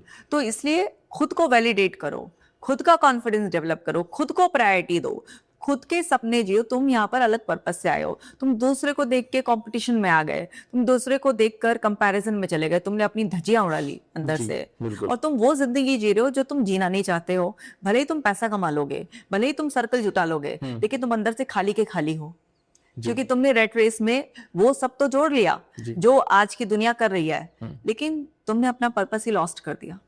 नहीं, बिल्कुल। आजकल ऐसा है, देखिए कि डिप्रेशन की बात लेते हैं, आई थिंक या तो आज के जो जेनजी जिसको आप बोल लो, या जो आज की जनरेशन है, उनको लगता है छोटी छोटी बात को वो बोलते हैं कि मैं तो डिप्रेशन में चला जाऊंगा या मैं डिप्रेशन में चली जाऊंगी, जबकि हालांकि वो एक्चुअली सीन होता नहीं है। वो जस्ट बिकॉज शायद अपने आप को दिखाने के लिए कि मुझे इंपॉर्टेंस नहीं मिल रही है या मेरी बातें नहीं हो रही है, तो एक्चुअल डिप्रेशन नहीं होता है। एक्चुअल डिप्रेशन बहुत अलग चीज है। आप अगर उस डिप्रेशन मोड में जाते हो तो फिर शायद आपको कहीं कोई दिखता ही नहीं है, आप एक डार्क साइड में चले जाते हो, या तो नाम के लिए बोलते रहे मैं तो डिप्रेशन में चला गया, मैं तो ये भी कहीं ना कहीं साइकोलॉजिकल इफेक्ट है ये कोई, ये इसके कारण होता है कि हमारी जो डेली रूटीन की लाइफ है, right, day to day activity I think matter करती है, क्योंकि आज के टाइम में ना सोने का प्रॉपर टाइम है, ना उठने का पता है, बेवक्त सो रहे हैं, बेवक्त खा रहे हैं, कुछ भी कर रहे हैं, कोई रूटीन नहीं है। तो इस चीज से भी इस चीज को मतलब ये हम पर करती है इस चीज को। आजकल ना सैडनेस का सिनोनिम बना लिया डिप्रेशन को। हाँ बिल्कुल। जबकि सैडनेस का सिनोनिम नहीं है डिप्रेशन। डिप्रेशन एक ऐसी सीवियर कंडीशन है जिसमें एक इंसान बिल्कुल हेल्पलेस, होपलेस, वर्थलेस फील करने लग जाता है, और उसको बहुत ही ज्यादा ऐसे सीवियर सिम्टम्स आते हैं जिसमें उसको कई बार इतना होपलेस लगने लगता है कि उसको लगता है कि जिंदगी बिल्कुल बेकार है। लेकिन ये नॉर्मल सैडनेस से बहुत अलग है। तो नॉर्मल आजकल के हमारे जो बच्चे हैं या सोशल मीडिया पे जो एक्टिव रहने वाले लोग हैं, वो थोड़ा सा भी सैड होंगे, हाँ, तो उसको एकदम से ऐसे में बहुत डिप्रेस्ड हूँ, तो ओवरली यूज्ड ऐसे वर्ड बना दिया है जिससे कि जो रियल सफरर हैं उनके पेन को जैसे मिनिमाइज कर रहे हैं। तो मुझे लगता है कि सही वोकैबुलरी का यूज करना बहुत ज्यादा जरूरी होता है।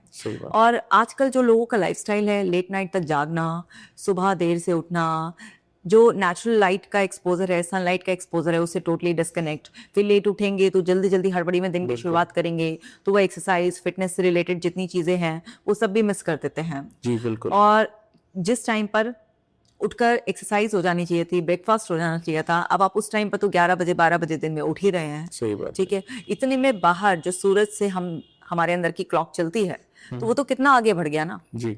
और आप ना प्रकृति के नियम के बिल्कुल विरुद्ध चल रहे हैं। हाँ, नेचर के अगेंस्ट हो गए। नेचर के बिल्कुल अगेंस्ट चल रहे हैं। तो अगर आप नेचर के अगेंस्ट चलेंगे तो डेफिनेटली आपको पनिशमेंट मिलेगी। ओके। हो सकता है आपको जल्दी मिल जाए और हो सकता है आपको थोड़ा सा बाद में मिले। ये डिपेंड करेगा कि आपके जीन्स कैसे हैं जी, या आप अगर कुछ गलतियां कर रहे हैं लेकिन साथ में कुछ आप अच्छा भी कर रहे हैं। जी। अगर कोई इंसान सोने उठने का टाइम नहीं है, जंक फूड भी बहुत ज्यादा खा रहा है, स्मोकिंग भी कर रहा है, अल्कोहल भी ले रहा है, इधर सेक्सुअल एक्टिविटीज में भी इन्वॉल्व हो गया है और हर समय कंपैरिजन, जेलेसी ऐसे उसमें है, उसको जल्दी पनिशमेंट मिल जाएगी। लेकिन अगर एक है कि चलो लेट नाइट सोता है, सुबह लेट उठता है, लेकिन एक्सरसाइज वगैरह जरूर करता है, हेल्दी खाना खाता है, मतलब वो कुछ तो ऐसा हेल्दी कोपिंग मैकेनिज्म है उसके जिससे कुछ बैलेंस कर रहा है, बिल्कुल, तो उसको वो पनिशमेंट इतना नहीं मिलेगा, उसको चैलेंजेस वो नहीं आएंगे जो दूसरे वाले को आएंगे।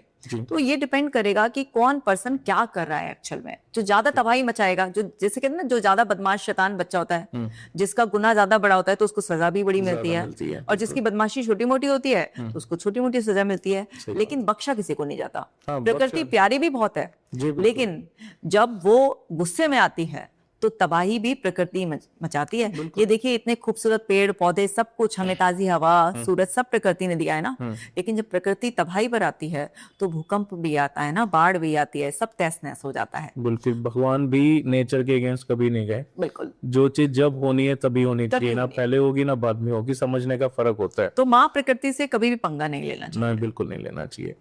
तो ओसीडी का मतलब आप थोड़ा समझाएं कि ओसीडी का एक्चुअल मतलब मीनिंग क्या है, और ये कहाँ पे उस चीज से हम निकले, उस जंगल से हम कैसे निकले? ओसीडी भी ना एंजाइटी डिसऑर्डर है। ओके। जब एंजाइटी बहुत ज्यादा बढ़ जाती है तो रिपीटेटिवली कुछ थॉट्स, इमेजेस इंसान के दिमाग में आती हैं, जो कि बहुत एंजाइटी प्रोड्यूस करती हैं और बहुत डिस्कम्फर्ट देती हैं, डराती भी हैं, और डाउट आता है बार बार बार बार, अपने ही एक्शंस पर डाउट आता है कि जैसे अगर दरवाजा बंद किया तो ऐसा डाउट आएगा कि शायद तुम दरवाजा ठीक से बंद नहीं किया है, एक बार चेक कर लो। या हाथ धो रहे हैं तो तुमने ठीक से हाथ नहीं धोए हैं, अभी भी तुम्हारे हाथ गंदे हैं, दोबारा हाथ धो। इस तरीके के कुछ कॉमन डाउट आते हैं। या कहीं मैंने कुछ मुंह से अभी बोल रही थी मैं, कहीं गाली तो नहीं निकल गई मेरे मुंह से, या मैंने इनको कुछ गलत तरीके से तो नहीं देख लिया, ये मेरे बारे में क्या सोच रहे होंगे। मतलब आपके नॉर्मल फंक्शनिंग में भी ओसीडी डाउट भेजता है, और फिर उस डाउट को सॉल्व करने के लिए, उस फियर से रिलीज पाने के लिए, उस एंजाइटी को रिलीज करने के लिए ब्रेन ही सजेस्ट करता है कि अच्छा तुम ये एक्शन ले लो, इससे ना तुम्हारी एंजाइटी चली जाएगी। तो एंजाइटी तो जाती है, थोड़े टाइम के लिए रिलीफ मिलता है, लेकिन वो डाउट, वो ओसीडी का साइकिल स्ट्रांग होता रहता है। तो ओसीडी का मतलब ये ऑब्सेसिव कंपल्सिव डिसऑर्डर। तो उसमें ऑब्सेशन मेंटल होते हैं, रिपीटेटिव इमेज या थॉट्स आना या कुछ अर्जेस आना, और फिर उसके बेसिस पर इंसान कुछ कंपल्शन से यानी कि एक्शन लेता है। वो मेंटल भी रीचेकिंग करना, बार बार मेमोरी को याद करना, या फिर फिजिकली जाके हाथ ही धो रहा है, दरवाजे चेक कर रहा है, गैस चेक कर रहा है, इस तरीके से, या भगवान के लिए कुछ ऐसा लग रहा है कि गलत बोल दिया तो अब माफी मांग रहा है जी। ऐसे एक्शन लेता है और इसी लूप में फंसा रहता है कि उसको डाउट आया, थॉट आया, फिर उसको डर घबराहट हुई, फिर उसने एक्शन लिया, रिलीफ हुआ, लेकिन फिर से थोड़ी देर बाद वो साइकिल चालू हो गया। तो ये है ओसीडी। ठीक है। इसमें एक पर्सन जो है ना बहुत तरीके से टॉर्चर होता है। कुछ थीम्स ऐसी होती हैं जो एक्सट्रीम पेनफुल होती हैं, जैसे अगर अपनी फैमिली मेंबर्स के लिए, अपनी रियल सिस्टर के लिए, मदर फादर के लिए सेक्सुअल थॉट्स आने लग जाएं, जी बिल्कुल, भगवान को मूर्ति तोड़ रहे हैं, थूक रहे हैं, टॉयलेट कर रहे हैं शिवलिंग पे, इस तरीके के कुछ गंदे थॉट्स आने लग जाएं। और ये ना ओसीडी ऐसा चालू होता है जैसे अगर कोई सपोज हिंदू कम्युनिटी का है तो उसके लिए ऐसा आएगा कि उसने जैसे कि शिवलिंग पे टॉयलेट कर दिया। अगर मुस्लिम कम्युनिटी का है तो उसके मन में ऐसा थॉट आएगा कि जैसे उसने कुरान को लात मार दी, या नमाज पढ़ते वक्त कुछ मुंह से अपशब्द निकाल दिया अल्लाह की शान में। तो ये जो भी पर्सन होगा, अगर को उसको रिलीजियस ओसीडी है तो उसके रिलीजन के अकॉर्डिंग उसके ब्रेन में ये सजेशन आएगा। ट्रिगर क्यों होता है? ये ट्रिगर इस वजह से हो सकता है, जेनेटिक रीजंस भी हो सकते हैं, आपकी बायोकेमिस्ट्री बिगड़ गई है उस वजह से भी हो सकता है, आपकी कुछ लाइफ के इवेंट्स जो हैं जो हुए और उसके बाद आप उससे कोप अप नहीं कर पाए। जैसे एक लेडी आई थी, उनका एक बार पर्स छूट गया था बस में, उनके हस्बैंड ने उनको उसके बाद बहुत अब्यूज करा, बहुत मतलब मारा भी, गालियां भी दी, तो पागल है, बददिमाग है, कुछ नहीं हो सकता, नुकसान है। उसके बाद से उनको ना चेक करने की आदत पड़ गई, डर की वजह से। उनके अंदर डर इतना ज्यादा बैठ गया कि उनको ऐसा लगने लगा कहीं मैंने गैस तो नहीं खुली छोड़ दी, फिर डांट पड़ेगी। उनको लगता है मैंने दरवाजा ठीक से बंद कर दिया, फिर डांट पड़ेगी, कहीं मेरा कुछ सामान तो नहीं छोड़ दिया। ऐसे मतलब कुछ लाइफ इवेंट्स की वजह से भी शुरू हो सकता है, और बहुत क्रॉनिक स्ट्रेस की वजह से, पहले एंजाइटी की भी हिस्ट्री रही हो, कुछ और डिसऑर्डर्स भी साथ में रहे हो, तो किसी भी वजह से चालू हो सकता है। तो ये जेनेटिक ही बोलोगे आप, या जेनेटिक ही हो सकता है? जेनेटिक भी हो सकता है, जेनेटिक का भी रोल होता है, मैंडेटरी नहीं है। हाँ, जैसे एक लड़के ने अपने फादर से कॉपी कर लिया, उसके फादर को था, उसके फादर क्या करते थे, जब शूज लेसेस बांधते थे तो उसके बाद आधा घंटे तक हाथ धोते थे। तो उसने ना अपने फादर को देखा कि शूज बांधना यानी कि कुछ बड़ी चीज है, शूज बांधे, उसके लेसेस बांधे, तो उसके बाद हाथ बहुत ही अच्छी तरीके से धुलने चाहिए। तो इस तरह से कई सारे उनके फादर के कंपल्शंस थे, जिसे उस बच्चे ने देखा और फिर धीरे धीरे वो कॉपी करता चला गया। तो इस तरीके से भी हो जाता है। ओके। तो जैसे एंजाइटी है, डिप्रेशन हो गया, तो स्ट्रेस भी आजकल बहुत लोगों को होता है, बट अगेन स्ट्रेस कई लोग जबरदस्ती का भी लेते हैं, नहीं भी है तो भी जबरदस्ती, देखा देखी में, कि अगर आपके पास कुछ नहीं है, सोशल मीडिया का ज़माना है, फेसबुक इंस्टाग्राम पे आप हज़ारों रील्स वगैरह देखते हो, एंड कहीं ना कहीं आप सोचते हो कि काश मेरे पास भी ऐसी ऐसी चीज़ें हों, या मैं ऐसा बन जाऊं, या ऐसा हो, और फिर आप उस चीज़ को स्ट्रेस में कन्वर्ट कर देते हो। तो ये इस चीज़ से कैसे बाहर निकला जा सकता है? देखिए, जो हमारे पास आज सोशल मीडिया है, या जितने सारे हमारे पास चैनल्स हैं, जैसे कि एआई हो गया है ना, इंटरनेट जब से आया है, तो तब से ना हमारा एक्सपोजर वर्ल्ड वाइड हो गया है, और जितना ज़्यादा हमारा बड़ा एक्सपोजर हो गया है उतना ज़्यादा हमारे अंदर कंपैरिजन भी बढ़ गया है। बिल्कुल। क्योंकि पहले क्या था, कंपैरिजन किससे था? आपके सिबलिंग से था, या आपके कजन से था, कुछ फ्रेंड से था, या नेबर्स के कुछ, या कुछ खास रिलेटिव के बच्चों से था। तो पहले ना कंपैरिजन का दायरा बहुत छोटा था, लेकिन आज आपके एक्सेस में ना पूरी दुनिया है। तो जितना ज़्यादा हमारा वाइड एक्सपोजर है, उतना हम देख रहे हैं कि अलग अलग लोग क्या कर रहे हैं, क्या अचीव कर रहे हैं, कैसी कैसी लाइफ है। अब सोशल मीडिया पे हर इंसान अपनी बेस्ट स्टोरी शेयर करता है। बिल्कुल। तो जो उनके लाइफ के कुछ ऐसे मोमेंट्स आते हैं जिसमें एम्बेरसमेंट है, फेलियर है, शेम है, कुछ भी है, तो उसको मैक्सिमम लोग ना कभी भी शो नहीं करते हैं। या किसी ने अगर 10 साल लगाकर मेहनत करके कुछ अचीव भी किया, तो वो 10 साल की स्टोरी को इतना शॉर्ट में बताएगा, और जो अचीविंग वाली स्टेट्स हैं उसको हाईलाइट करेगा। ये लोगों को ऐसा लगता है कि ये तो बहुत ईजी है, और मतलब ये तो बहुत ही मजे कर रहा है, उसके पीछे की जो मेहनत है लंबी, सही बात, वो तो देखी नहीं है। इनकम्प्लीट नॉलेज लेके आप जज करने लगे। एग्जैक्टली, उसकी लाइफ का पर्पस आपने नहीं समझाया, उसके पास क्या क्या सपोर्ट थी, क्या रिसोर्सेज थे, आपको कुछ नहीं पता। आपको ऊपर ऊपर का कुछ दिखाई दे रहा है, जो दिखाना चाह रहा है वो इंसान, वो आपको दिखाई दे रहा है। तो बेसिकली जब इतना सारा एक्सपोजर है और इंफॉर्मेशन प्रोसेस नहीं कर पा रहा है, हमारा ब्रेन ओवरलोड चल रहा है, तो वहां पर क्या होता है कि आपके अंदर ना इन्फीरियरिटी ट्रिगर हो जाती है और आपको ऐसा लगता है, इतना ओवरवेलमिंग लगता है, आपको ऐसा लगता है कि ये शायद ना मेरे से नहीं होगा, मेरे पास तो ऐसा कुछ खास है ही नहीं, या सब लोगों ने इतना इतना कर लिया, अब मैं क्या ही नया कर दूं जिससे मेरी कुछ अलग ही पहचान बन जाए। और आप जो भी करने चलते हैं उस सब में आपको ऐसा लगता है कि इसमें तो कोई खास बात ही नहीं है, ये तो ये भी कर रहा है, ये भी कर रहा है, ये भी कर रहा है। तो आप ना बस रिमिनेशन में अटके रह जाते हैं, आप प्लानिंग ही करते रह जाते हैं, आप एग्जीक्यूट नहीं कर पाते, क्योंकि आपको ऐसा लगता है कि आपके पास कोई खास आइडिया नहीं है, आपके पास कोई खास क्वालिटी नहीं है, और ये तो सब लोग पहले से ही कर रहे हैं, आप कुछ ऐसा कुछ खास कर नहीं पाएंगे। तो आप एक्शन ही नहीं ले पाते हैं, आप एक फ्रीज मोड में रहते हैं। आप सोचते बहुत हैं, चाहते बहुत हैं, लेकिन केवल सोचने से, चाहने से कुछ नहीं होता, एक्शन से रियलिटी बनती है। लेकिन वो कॉन्फिडेंस ही नहीं आ रहा है, क्योंकि आपके अंदर एक इन्फीरियरिटी आ गई है और आप जो है ना उस एंजाइटी में है, और उस एंजाइटी को रिलीज करने के लिए आप और स्क्रोलिंग करते हैं, फिर और इन्फॉर्मेशन आपके सामने आती है, और जो आप देखते हैं तो एआई समझ जाता है कि आप ऐसा कंटेंट देखना चाहते हैं, तो वैसे ही कंटेंट से आपको और ओवरलोड करता है। वो सारा प्रेशर आपके ब्रेन पर जाता है, वो ब्रेन उस प्रेशर को संभाल नहीं पाता, और एक मोमेंट ऐसा आता है कि आप ये यकीन कर लेते हैं कि आप किसी लायक नहीं है, आपके पास कुछ डिफरेंट नहीं है, आपके पास कोई नई स्किल्स नहीं है, आपके पास कोई क्वालिटीज नहीं है, और वहाँ पर अच्छे आइडियाज या सपने आपके अंदर ही सड़ने शुरू हो जाते हैं, और आप धीरे धीरे उस हीन भावना में इतने खो जाते हैं कि आप अपने आप को कभी जलन से भर लेते हैं, कभी इनसिक्योरिटी से भर लेते हैं, और फिर बहुत सारे लोग कॉम्प्रोमाइज कर लेते हैं, मीडियोकर लाइफ चूज कर लेते हैं वो, और फिर अपना टाइम जो था, अपनी अटेंशन जो थी, वो दूसरे लोगों को पॉपुलर करने में स्पेंड करते हैं। बहुत कम परसेंटेज ऐसी है जो इस तरीके की मीडियम से रियल लर्निंग ले रही है और समझ रही है कि ये सब हमारे लिए गॉडफादर का काम कर रहा है, और सब लोग लेकिन अपने अपने हिसाब से सब कुछ कर रहे हैं। तो मुझे इनकी नकल नहीं करनी है, मुझे अपने अंदर ढूंढना है कि मैं किस चीज को प्रेजेंट कर सकता हूँ, मैं क्या कर सकता हूँ, और ये भी एक मीडियम है अपने आप को पॉपुलर करने का, अपने बिजनेस में ग्रोथ करने का, अपने आप को प्रेजेंट करने का, और अपने एक्सपोजर को बढ़ाने का जी। तो वो इसको अगर पॉजिटिव मीडियम की तरह लेते हैं और वो अपने अंदर झांकते हैं, वो अनहेल्दी कंपैरिजन कंपटीशन का हिस्सा नहीं बनते हैं, रैट रेस का हिस्सा नहीं बनते हैं, वो चाहते नहीं करते हैं। आज की तारीख में अगर आप किसी इंसान से पूछें आपके सपने क्या है, तो पता है क्या बताएगा?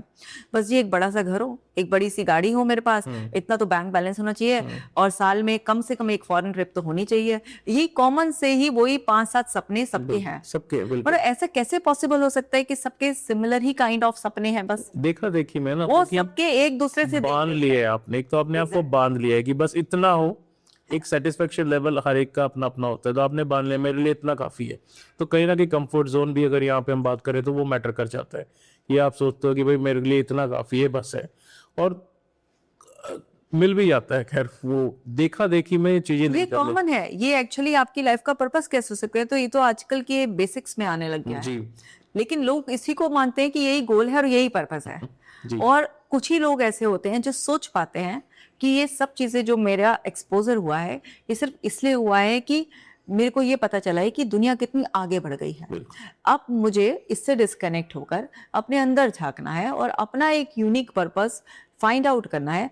उस जर्नी का पार्ट बाय डिफॉल्ट ये होगा कि मेरे पास घर भी होगा, गाड़ी भी होगी, ये सुख सुविधाएं भी होंगी, सब कुछ होगा, ये इसका पार्ट होगा। बट मेरा पर्पस क्या है जिससे मुझे सेटिस्फेक्शन मिलेगा? गाड़ी होने के बावजूद भी कोई गारंटी नहीं है आपकी बड़ी गाड़ी आपको सेटिस्फेक्शन देगी।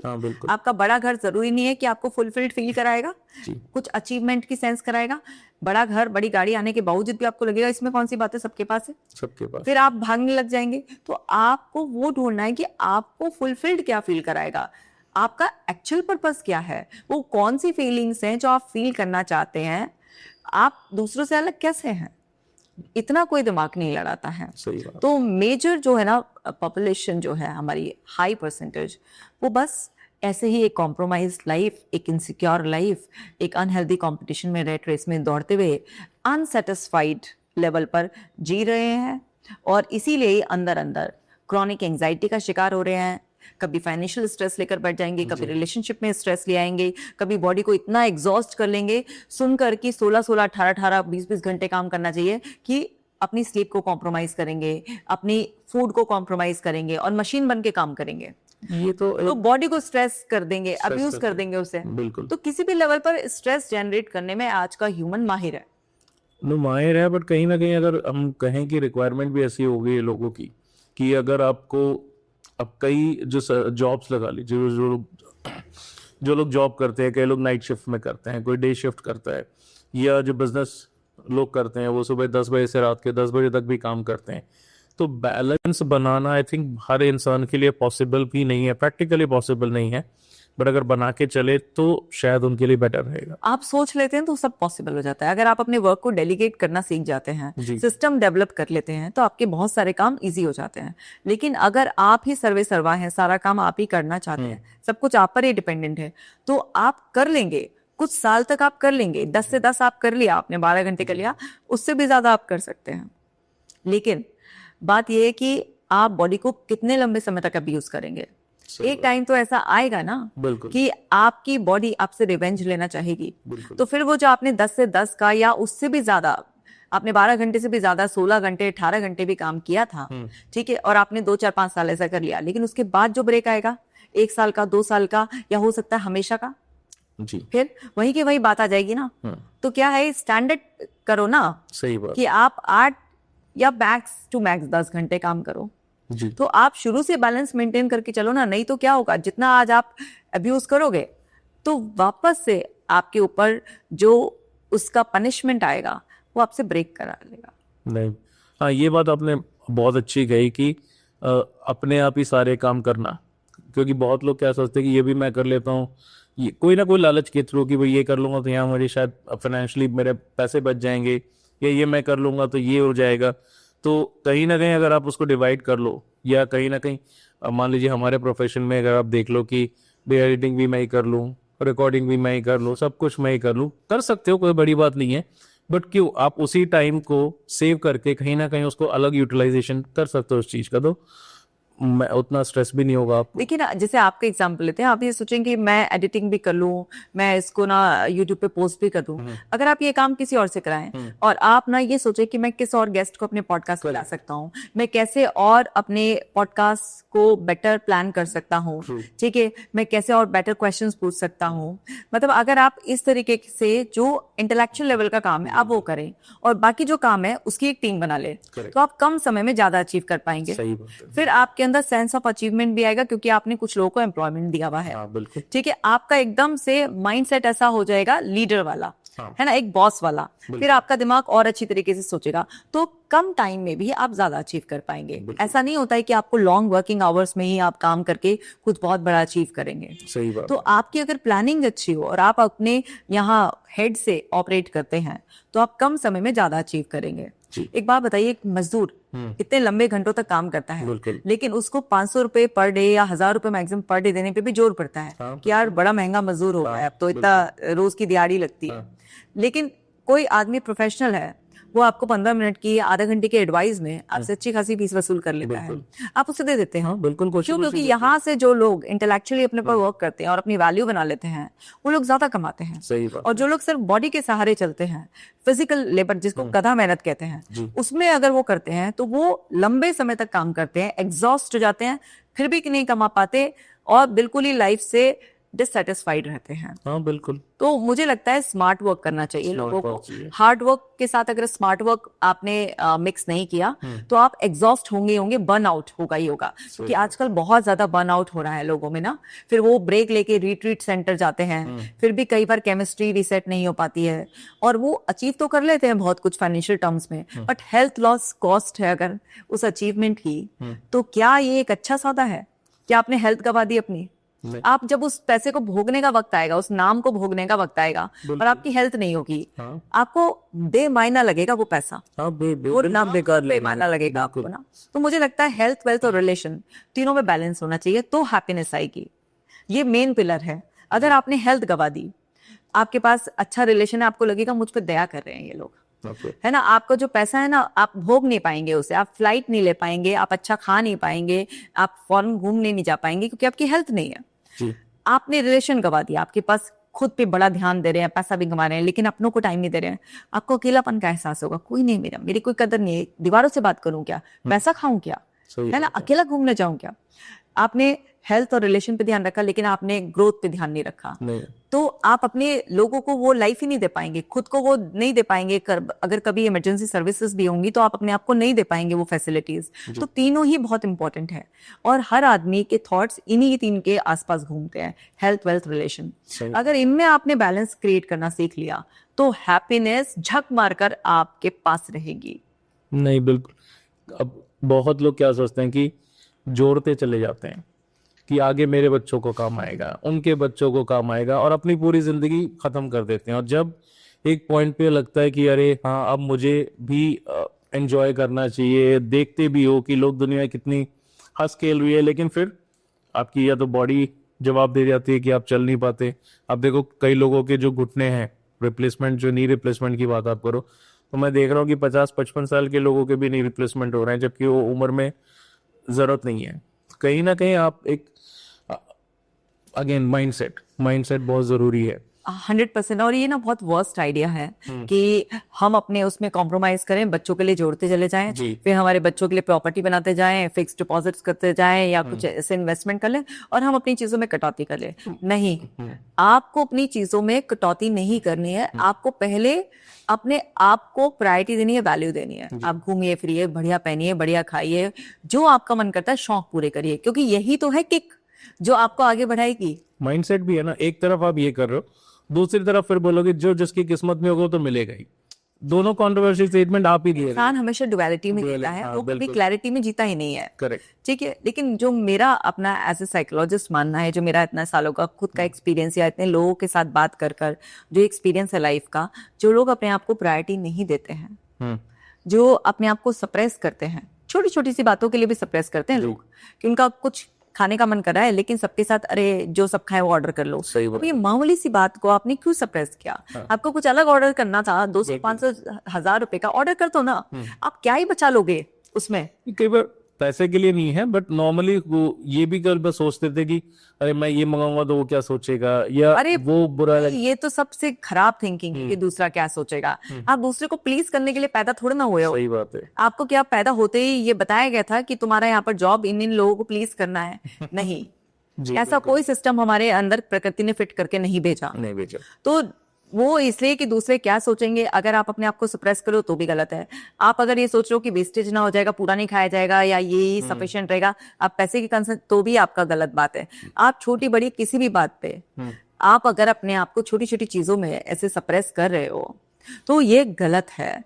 और आपको अपने आप को वैल्यू देनी चाहिए, क्योंकि इस पूरे प्लेनेट पे सबसे ज्यादा खास इंसान आप ही हो।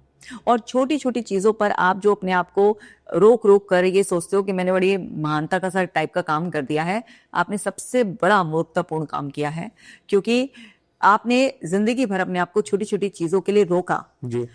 और पता है आपको, जब आपकी उम्र निकल जाती है ना और आपने जिन लोगों के लिए जोड़ा होता है, ये सब कुछ है, वही लोग आपको बोलते हैं हमने रोका थोड़ी ना था, क्या क्या जरूरत था हमारे लिए इतना करने की, क्यों नहीं जी अपनी जिंदगी। अब हम पे ऐसा एहसान जता रहे हो कि जैसे हमारे लिए अपना तन पेट काट काट के तुमने जो है ना सब कुछ हमारे लिए जोड़ा है, हमने तो नहीं कहा था। बिल्कुल ऐसा सुनने को आपको मिलेगा। मैं ये नहीं कह रही हूँ कि आप सेल्फ सेंटर्ड हो जाओ और आप बस ऐसे हो जाओ कि नार्सिसिस्ट बन जाओ कि बस मेरे को अपना ही अपना देखना है। नहीं, एक बैलेंस क्रिएट करो, पर अपने आप को इंपॉर्टेंस दो, अपने आप को प्रायोरिटी दो, अपनी जिंदगी जियो, बच्चों में संस्कार डालो, उनको जितना स्किल्स डेवलप करने में मदद कर सकते हो वो सब करो, लाइफ के लेसन्स दो, एक्सपीरियंस शेयर करो, सब कुछ करो, और उनके लिए कुछ डिपॉजिट भी रखो, क्योंकि एक बैकअप होना जरूरी है। पर तुम ये सोचो कि 90% बैकअप हो, मेरा 10% में मैं सारा कुछ काम चला लो, ऐसा नहीं होता। आपका मैक्सिमम 30% भी अगर आपने रख लिया और बाकी 70% में हाथ खुला रखो ना, सही बात, शौक पूरे करो ना। जी बिल्कुल। लाइफ अनसर्टेन है, बट इतनी भी अनसर्टेन नहीं, और आपको दूसरे की कैपेबिलिटी पर भरोसा नहीं है क्या कि ईश्वर ने जैसे पैदा किया है, जैसे क्षमता दी है, वो अपना जुगाड़ खुद कर लेगा। सही बात। तो आप क्यों उसके सर्वे सर्वा वो बन रहे हो? आपको माँ बाप का रोल मिला है, लेकिन आप सच में उसके माँ बाप क्यों बन रहे हो? कि उसका जीवन चलाने वाले आप ही हो। तो इसलिए उसको अपने पंख खुद फैलाने दो। वो बच्चा जो ये सेंस कर लेता है ना कि मेरे फादर मेरे लिए बहुत सारा बैकअप बना रहे हैं, वो बच्चा कभी भी अपनी नेचुरल कैपेसिटी को एक्सपेंड ही नहीं करेगा, क्योंकि उससे लगेगा है तो सही इतना सारा, क्या करना है, तू तो ऐश करने के लिए आया है, तू तो ऐश कर क्योंकि तेरे पास कैश है जी। तो कैश और ऐश में फंसा रह जाएगा वो। तो समझना है कि माँ बाप को लिमिटेड ही बच्चे को वो देना है बैकअप, ताकि बच्चे को लगे अबे तेरे पल्ले तो ज्यादा नहीं है, तुझे अपना खुद का बनाना है। तो यहाँ पर ये चीज समझिए, आपने एग्जाम्पल भी देखे होंगे। हाँ, नहीं मैं तो खुद कहता हूँ कि आप जितना कमाते हो आप बताना ही नहीं चाहिए कि आपकी जो इनकम है, आई थिंक आपको डिस्क्लोज ना करो तो ज्यादा अच्छा है घर पे। मैं ये नहीं कह रहा कि कंप्लीटली छुपाओ, बट हाँ जितनी जरूरत है उतने ओवर, क्योंकि कहीं ना कहीं नेगेटिव फीलिंग मैंने देखी है आती है लोगों के। आप आसपास में ही देखी है खैर, इन टर्म्स ऑफ फैमिलीज की अगर आप बात करो तो हाँ, जितना अगर आप उनको बताओगे कि भाई हमारे पास सब कुछ है, तो उनको लगेगा कि है तो दो, या उस हिसाब से हमें जीना है। और अगर आप उनको फिर रोकोगे टोकोगे तो वो फिर कहीं ना कहीं आपको रिवर्स आंसर हो गए या रिएक्शन उनका अलग हो जाएगा। वो कंफर्ट जोन में आ जाएंगे ना। बिल्कुल, उनको लगेगा बहुत कुछ है कि भाई ये तो घिस घिस के अपनी जिंदगी जी रहे हैं, तो हम ही ऐश कर लें। लेकिन अगर बच्चा आपको भी ऐश करते हुए देखेगा, नॉर्मल खुल की जिंदगी जीते हुए देखेगा, जोड़ते हुए भी देखेगा, तो वो लाइफ का रियल लेसन सीखेगा कि मेहनत भी करो, अपना जो है ना काम धंधे से भी लगे रहो, अपने आप को इम्प्रूव भी करो, जिंदगी का मजे भी लो, और अपना एक ऐसा रिजर्व बना के भी रखो कि अगर लाइफ में अनसर्टेनिटी की वजह से कुछ जरूरत पड़ जाए तो तुम्हारे पास तुम्हारा एक बैकअप होना चाहिए। तो बच्चे को राइट डेमोन्स्ट्रेशन आपको देना पड़ेगा। लेकिन आप खसीस की तरह जियोगे और आप बच्चे से भी उम्मीद करोगे तो बच्चा तो नहीं सुनेगा आपकी, वो सोचेगा कि कोई तो भोगेगा इसे, ये नहीं भोग रहे तो मैं ही भोग लूं फिर। हाँ बिल्कुल। तो डेली जो हमारी हैबिट्स है डेली की, उसका मेंटल हेल्थ पे कितना असर पड़ता है? डेली की हैबिट्स ही डिसाइड करती हैं कि आपकी फिजिकल मेंटल हेल्थ कैसी रहेगी। क्योंकि आपकी फिजिकल हेल्थ मेंटल हेल्थ से जुड़ी हुई है और मेंटल हेल्थ फिजिकल से, मतलब दोनों एक दूसरे से जुड़ी हुई है। हम चूंकि ना बॉडी है ना माइंड है, हम साइकोसोमेटिक है, बॉडी माइंड है हम। तो आपकी जो डेली की हैबिट्स है, अगर फॉर एग्जांपल किसी की डेली हैबिट है वो जल्दी उठता है और सुबह उठकर वो नेचुरल लाइट का जरूर एक्सपोजर लेता है, मोबाइल का यूज नहीं करता है, वो अपनी बॉडी को स्ट्रेच करता है, कुछ योगा आसन करता है, मेडिटेशन में बैठता है।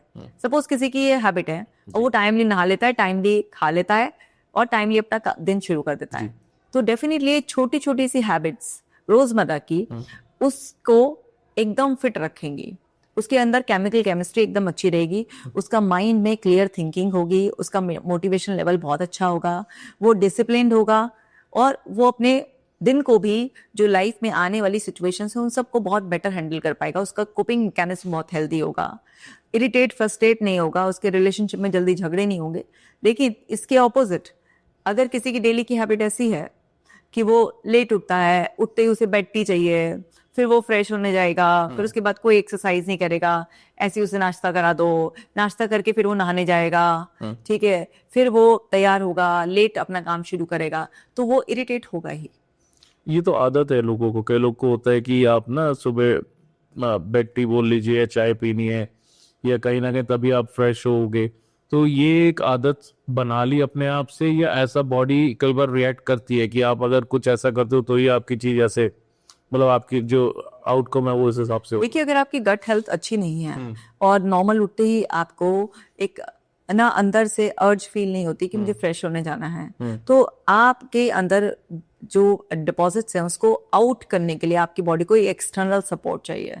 आप कुछ लिक्विड पिएंगे, चाहे वो आप गर्म पानी ही पी रहे हैं या आप चाय पी रहे हैं, ताकि आपके अंदर से वो जो वेस्ट है वो सरके और बाहर आउट हो। ठीक है, तो ये तो अपने आप में एक एविडेंस है ना कि आपकी हेल्थ अंदर से अच्छी नहीं है। तो आपकी ये जो कंडीशन आई है ये एक दिन में तो नहीं आई है। अब क्या है कि आपने इस चीज पर ध्यान नहीं दिया कि ये गलत है और मेरी बॉडी सिग्नल दे रही है कि मुझे नेचुरल तरीके से कुछ इम्प्रूव करने की जरूरत है।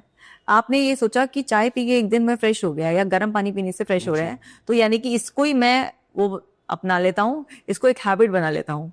अरे रियल कॉज पर तो आप वर्क कीजिए ना। आपकी अच्छी गट हेल्थ कब होगी? जब उठते ही आपकी आंख खुलते ही विद इन 5 मिनट्स आपको ऐसे लगे वॉशरूम जाओ भाई, भागो। ठीक है, आपको फ्रेश होना है, आपको कोई पानी की, आपको कोई आसन करने की, आपको किसी चीज की जरूरत नहीं है, और बैठते ही 2 मिनट में 2-3 बाउट्स में आपका पेट क्लियर हो जाए। तो वही तो आपकी निशानी है ना कि आपके अंदर सारा फूड की प्रोसेसिंग अच्छी तरीके से हुई है, जो बॉडी ने रोकना था, लेना था, एब्जॉर्ब कर लिया है, बाकी जो वेस्ट है उसको आउट करने के लिए बॉडी रेडी है। बॉडी यानी कि उसकी इंटेलिजेंस सही तरीके से काम कर रही है। ठीक है, तो ये सबसे इंपॉर्टेंट है। लेकिन इन चीजों को लोग इतना मिनिमाइज कर देते हैं, ध्यान ही नहीं देते हैं, बॉडी चीख चीख कर सिग्नल्स दे रही होती है, लेकिन वो एक लिमिटेड टाइम तक सिग्नल देती है, फिर उसके बाद वो कहती है बाहर बह जाओ, मेरे को देना ही नहीं है, बताना नहीं, अब तुम भुगतो। सही बात है। तो आपकी जो डेली की छोटी छोटी सी हैबिट्स होती हैं वही आपकी हेल्थ को डिसाइड करती हैं। ऐसा नहीं है कि आपने एक दिन संडे में बैठकर बड़ी सारी पॉजिटिव बुक्स पढ़ ली हैं और या आज बैठकर आपने 2 घंटे जो है ना ध्यान कर लिया है, आज स्ट्रेचिंग कर लिए है और आपने कुछ भी एक्सरसाइज कर लिया है तो आपका पूरा इस टाइम के लिए कल्याण हो जाएगा। ऐसा नहीं होगा। आपको रोजमर्रा में छोटी छोटी सी आदतें, अगर आपकी इतनी मामूली सी आदत भी है ना कि हर 1 घंटे के बाद आप जस्ट 30 सेकंड के लिए अपनी आंख बंद कर लेते हैं और सिर्फ अपनी सांसों पर ध्यान देते हैं, तो ये मामूली सी छोटी सी आदत बिना आपके नर्वस सिस्टम को दिन में कई बार रीसेट करती है, रिलैक्स कर देती है आपको। ओके, चलिए, बहुत अच्छी बात है। कई लोग काउंसलर के पास या साइकोलॉजिस्ट के पास जाने से घबराते हैं। मे बी ये सोचते हैं कि शायद पता नहीं वो क्या सोचेंगे, कि मैं शर्म के मारे लगा लीजिए, या गलत सोच या नॉट राइट अवेयरनेस के कारण। तो ऐसे लोगों का आपका क्या सजेशन रहेगा कि अगर आपको काउंसलिंग से एक बेटर हेल्प मिल सकती है या आप एक साइकोलॉजिस्ट के पास जाके अपनी लाइफ को ठीक कर सकते हो, तो हेजिटेशन नहीं चाहिए, बेझिझक जाइए? देखिए क्या है ना कि ये ना टैबू स्टिग्मा अभी भी माना जाता है, कुछ लोग अभी भी मानते हैं, क्योंकि ऐसा लगता है कि अगर हम किसी की हेल्प ले रहे हैं तो हम वीक हैं। ये सोच ही गलत है जी। आप हेल्प ले रहे हैं क्योंकि आप सच में बहुत स्ट्रांग हैं। आपने फ्लो स्टेट में रहना चूज किया है, आप लाइफ को रिस्पेक्ट कर रहे हैं, आप अपने आप को इम्पोर्टेंट मान रहे हैं। कमजोर इंसान तो कभी हेल्प सीख ही नहीं कर सकता। सही बात है। तो अगर आप हेल्प लेने की सोच रहे हैं तो जो ये मीनिंग अटैच कर रखा है कि हेल्प लेने वाला कमजोर होता है, इस मीनिंग को चेंज कर दीजिए। और जिन 4 लोगों की आपको परवाह है तो आप उनके दरवाजे खटखटाइए और उनसे मदद मांगिए और देखिए कि आपकी बीमार हालत में वो आपको कितनी धन दौलत या आपका काम संभाल रहे हैं। तो अगर वो आपका कुछ नहीं कर सकते हैं तो वो 4 लोग भाड़ में जाएं। सही बात। उनकी आपको परवाह नहीं करनी चाहिए, क्योंकि मैं उन 4 लोगों की तो परवाह करूंगी ना जो मेरी परवाह करेंगे। हाँ, बिल्कुल। कि ठीक है, मैं शर्म में घर में बैठ जाती हूँ, आप आकर मेरा घर संभाल लीजिए, मेरा इतने महीने का खर्चा है आप संभाल लीजिए, ये मेरे को शौक पूरे करने के लिए चाहिए, आप सब संभाल लीजिए, ठीक है। लेकिन अगर आप मेरे लिए कुछ कर नहीं सकते, आपकी केवल जबान चलती है, तो आप मेरे किसी काम के नहीं है। सही बात है। तो उन 4 लोगों की क्या परवाह करनी है? और आप कोई तो होगा ना स्टिग्मा को ब्रेक करने वाला हो, कोई तो होगा ना जो पहल करेगा जी। मिसाल बनेगा। तो आज की जो हमारी यंग जनरेशन है उसमें एक बहुत खास बात मैंने देखी है कि वो बहुत एक्सप्रेसिव है। हाँ, ये तो ठीक है। बिल्कुल। और वो ना इस चीज को टैबू और स्टिग्मा नहीं मानते, वो ओपनली बात करते हैं। हाँ, बिल्कुल। ठीक है, अपने इमोशंस को एक्सप्रेस करने में यकीन करते हैं। ये जो पुरानी थोड़ी जनरेशन है जो आज 40s में चल रही है, इस तरीके से 35 के जो अबव वाले हैं, वो अभी उस वाले फेस वाले ही लोग हैं जहां पर इसको शेम से अटैच किया जाता था या किसी को पागल या कमजोर माना जाता था। जबकि मेंटल हेल्थ से स्ट्रगल करने वाला ना पागल है ना कमजोर है। कई लोग अपने पर ले लेते हैं। जैसे मान लीजिए कोई टीचर किसी के बच्चे को बोलते हैं कि इसको वही काउंसलिंग की जरूरत है, आप काउंसलिंग दिलाए, तो मेरा बेटा काउंसलिंग ऐसे कैसे आपने समझ लिया? तो वो कहीं ना कहीं एक, मैं तो इसको गलत धारणा ही कहूंगा, गलत सोच ही कहूंगा।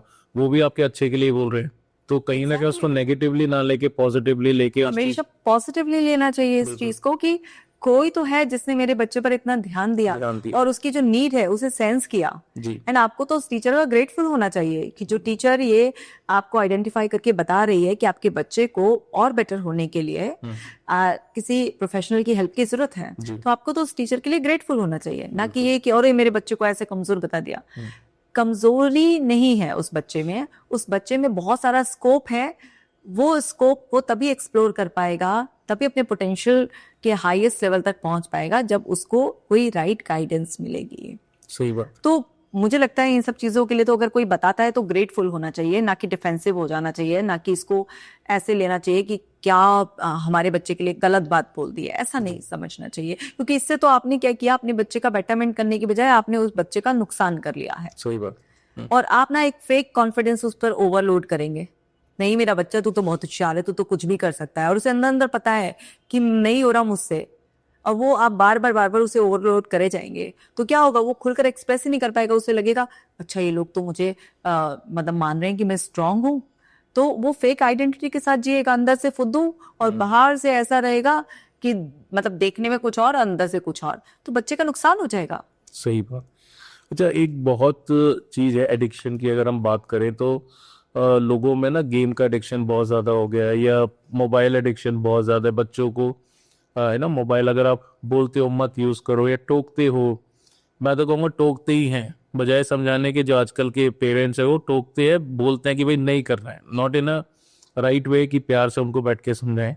तो वो एडिक्शन बच्चों से कैसे हटाएं? नॉट ओनली बच्चे, अगर हम देखें 30 साल के 35 साल के भी लोग हैं, आजकल सभी को बहुत ज्यादा लत लगी हुई है। और एक केस भी आपने सुना होगा, 3 बहनों ने सुसाइड किया था गाजियाबाद में, just because of phone addiction इतना था, और लिखा था कि भाई हम नहीं छोड़ सकते, वी आर सॉरी, और एक एक करके उन्होंने अपनी जान दे दी।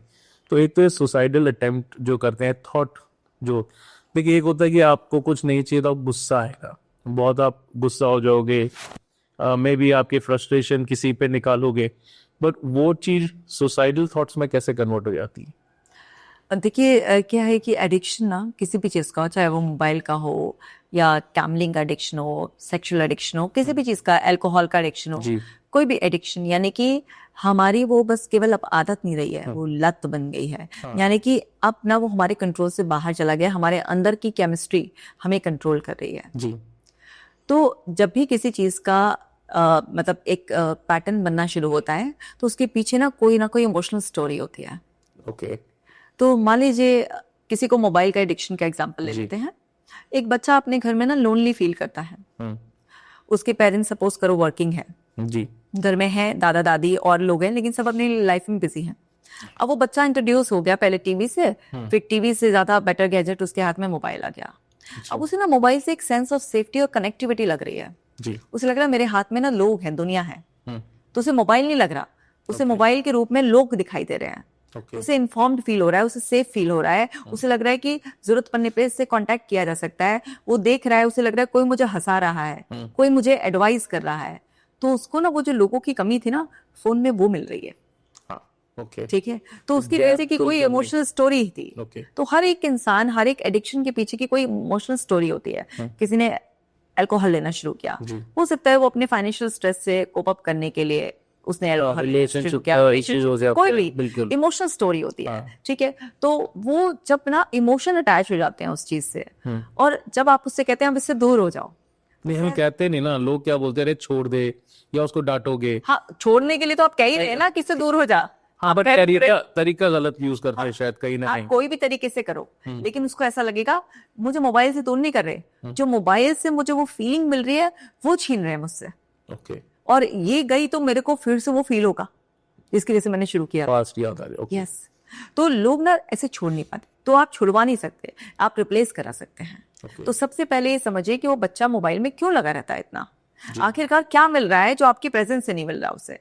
ठीक है, तो वो जब आप उसके इमोशन को समझेंगे, और कुछ समय आपको उस पर इन्वेस्ट करना पड़ेगा, जब आप उसे समझ जाएंगे कि उसका रियल पर्पस इतना मोबाइल से जुड़ने का क्या है, कौन सा वॉइड है जिसे वो फिल कर रहा है इससे, तो जब आप वो समझ जाएंगे और धीरे धीरे उसकी एनर्जी को शिफ्ट करेंगे, उसे मोबाइल के बजाय रियल लाइफ के उसमें इंट्रोड्यूस करेंगे। जैसे बच्चों के साथ बैठकर आपने ऊनो खेला, लूडो खेला, या शाम को आपने कहीं पर वॉक करने का रूटीन बनाया, कुछ भी आपने कुछ ऐसा बनाया जिससे कि धीरे धीरे आप उसे रियल वर्ल्ड में कनेक्ट कर रहे हैं। तो उसे ये मत बोलिए कि तुमसे छुड़वा रहे हैं ये, उसे धीरे धीरे उससे एनर्जी शिफ्ट करनी है उसकी, उसे हमें किसी और चीज में इंट्रोड्यूस करना है। उसके माइंड को रियल प्लेजर्स में, जो है ना, जहां से उसको मोबाइल में अनहेल्दी डोपामिन मिल रहा है, लेकिन उसको रियल एक्टिविटीज से वही सेम फीलिंग मिल रही है उसे, तो वो धीरे धीरे शिफ्ट हो जाएगा, वो लाइफ में उसे मजा आने लग जाएगा। तो कोई भी एडिक्शन के पीछे की स्टोरी को समझना बहुत ज्यादा जरूरी होता है, क्योंकि हमारे को कभी भी कुछ ऐसा होता है ना कि जिसे हम छोड़ नहीं पाते, तो हमारे दिमाग में ना कुछ क्यू होते हैं, ट्रिगर्स होते हैं, फिर उसके साथ हमारा कुछ बिहेवियर आता है, और फिर हमें उससे कुछ रिवॉर्ड मिल रहा होता है। तो जो रिवॉर्ड होता है ना, वो उस लूप को कंटिन्यू रखता है। अगर वही सेम रिवॉर्ड दूसरी एक्टिविटीज से मिलना शुरू हो जाए तो रिप्लेसमेंट हो जाता है, क्योंकि हमें वो फीलिंग चाहिए होती है। जैसे मान लीजिए कोई स्मोकिंग कर रहा है, स्मोकिंग वो इसलिए कर रहा है क्योंकि उसे स्ट्रेस से रिलीफ मिल रहा है जी। तो बेसिकली वो जो उसे रिलीफ मिल रहा है, अगर वो स्मोकिंग की बजाय दूसरी एक्टिविटीज से मिलने लग जाए, तो धीरे धीरे वो स्मोकिंग के हैबिट को रिप्लेस कर देगा। तो कोई भी अगर एडिक्शन आपको लग गया है, उसके पीछे की इमोशनल स्टोरी, एक्चुअल में वो क्या फीलिंग है जो उसे उससे कनेक्ट रखती है, अगर आपने उसे पकड़ लिया और उस फीलिंग को आपने दूसरे सब्स्टिट्यूट से रिप्लेस कर दिया, तो वो एडिक्शन छूट जाएगा। और जितना हम वैरायटी करेंगे उसमें, उतना ज़्यादा उस पर्सन को, बच्चे को, कोई भी है, उसे मज़ा आएगा और बस हमारा आसानी से काम बन जाएगा। तो काउंसलिंग जब आप करते हो तो जिस भी इंसान की आप काउंसलिंग कर रहे हो तो आप उनके रिलेटिव्स को भी कहीं ना कहीं इंक्लूड करते हो? मे बी अगर बच्चे की कर रहे हो तो पेरेंट्स, अदर लोगों को भी आप इंक्लूड करके करते हो, ये कैसे है? 100%। अगर कोई बच्चा आता है तो डेफिनेटली उसके पेरेंट्स से भी बात की जाती है, बच्चे के बारे में भी ज़्यादा इन्फॉर्मेशन मिलती है, प्लस उसके पेरेंट्स के भी कैसी हैबिट्स हैं, उनके क्या बिलीफ हैं, उनका कैसा सपोर्ट है हर लेवल पर, वो सब चीज़ें भी हमें देखने को मतलब बहुत ज़्यादा ज़रूरी हो जाता है। पूरा हिस्ट्री एक बार लेनी होती है। मान लीजिए कोई रिलेशनशिप के लिए आए तो डेफिनेटली कपल दोनों से ही बात की जाती है, अलग अलग भी बात की जाती है, कुछ कंबाइंड सेशंस भी होते हैं। कई बार पूरी फैमिली में जिन लोगों के इन्वॉल्वमेंट होता है, जैसे मोस्टली रिलेशनशिप के केसेस में होता है, कई बार डाइवोर्स के लिए होता है, कुछ इस तरीके के केसेस आते हैं, तो उसमें कई बार हमें लड़की के घर वालों से भी मिलना होता है, लड़के के घर वालों से भी मिलना होता है। मान लीजिए लड़की आके कंप्लेन करे कि मेरे को मेन प्रॉब्लम है, मेरी सिस्टर इन लॉ आ जाती है, हर वीक आ जाती है, तो वहाँ पर उसकी मदर इन लॉ उसके साथ बहुत ही भेदभाव करना स्टार्ट कर देती हैं। वो कह रही मेरी मदर इन लॉ मुझे नौकरानी की तरह ट्रीट करती है। तो कई बार क्या होता है कि फैमिली में और लोगों से भी मिलना पड़ जाता है। ये डिपेंड करता है केस की रिक्वायरमेंट कर रही है, और या वो पर्सन आने के लिए तैयार है या नहीं है, उसका कोई सपोर्ट मिल सकता है नहीं, उसे इन्वॉल्व करने से केस बिगड़ तो नहीं जाएगा। बहुत सारी चीज़ें देखनी पड़ती है। कुछ केसेस में क्या होता है, हम इन्वॉल्व नहीं करते हैं क्योंकि फैमिली को इन्वॉल्व करने से केस और बिगड़ भी सकता है। डिपेंड करता है कि वो पर्सन सपोर्ट करेगा या केस बिगाड़ देगा। ओके। तो फिर हम बहुत ना समझदारी से देखते हैं, और जहाँ इन्वॉल्व करने की जरूरत होती है वहाँ करते हैं, और जहाँ नहीं तो वहाँ पर हम अपने क्लाइंट को ही प्रिपेयर करते हैं कि कैसे इस एनवायरनमेंट में भी आपको मतलब अपने बिहेवियर को चेंज करना है, कैसे सिचुएशन को डिफरेंटली आप हैंडल कर सकते हो। कोई ऐसा केस जहाँ पे आउटकम ना आया हो? देखिए, आउटकम हमेशा आता है जब सामने वाला इस मोड में होता है कि मुझे ये चेंज इम्प्लीमेंट करना है। ओके, ठीक है। और जो लोग अगर ये मतलब ऐसे हैं कि जो पक्के ही नहीं है, वो क्या होगा, एक बार आपसे आकर मिलेंगे, नेक्स्ट टाइम वो गायब ही हो जाएंगे। ओके, वो आएंगे ही नहीं। समझ गया। मतलब अगर वो खुद लेकिन बदलना कोई चाहते आपके हैं, पास 5-7 सेशंस के लिए आ रहा है लगातार, और हमें भी पता है कि वो हर बार ना कुछ चेंज कर कर आ रहा है, तो उसका आउटकम जो है ना 100% आएगा। अब ये डिपेंड करेगा कि मान लीजिए उसका जो एनवायरनमेंट है वही बहुत टॉक्सिक है, वो तो बदल गया, लेकिन अभी भी उसके एनवायरनमेंट में स्ट्रेस है ही, तो वो क्या होगा कि उसका आउटकम 100% एग्जैक्टली वैसा नहीं आएगा जैसा आना चाहिए जी।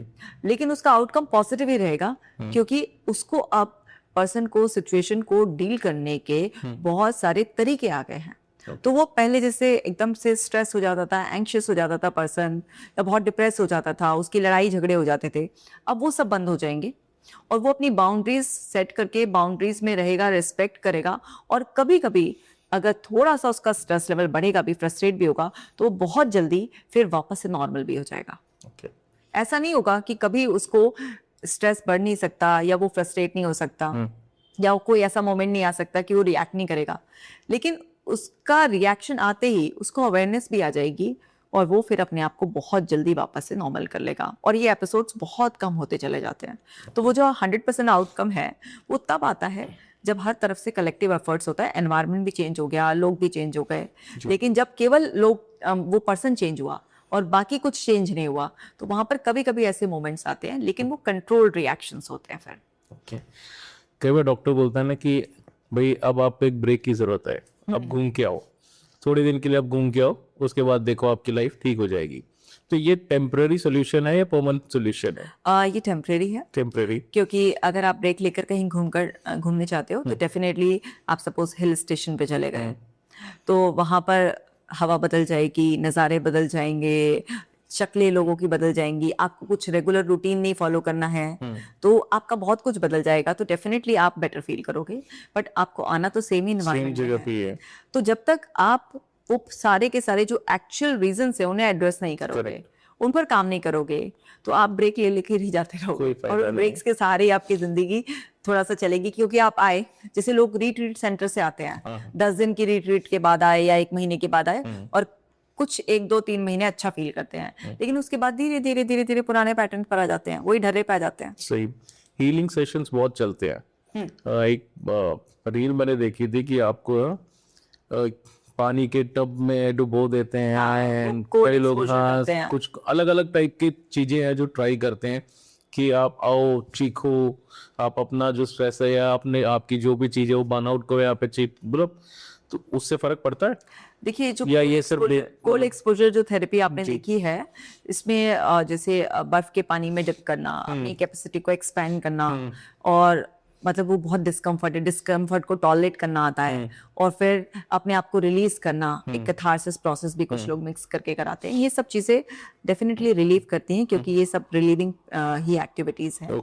पर हर एक पर्सन को कोल्ड एक्सपोजर भी ऐसा नहीं कराया जाता, कंडीशन देखकर कराया जाता है कि उसकी बॉडी ये सब झेलने लायक है या नहीं है।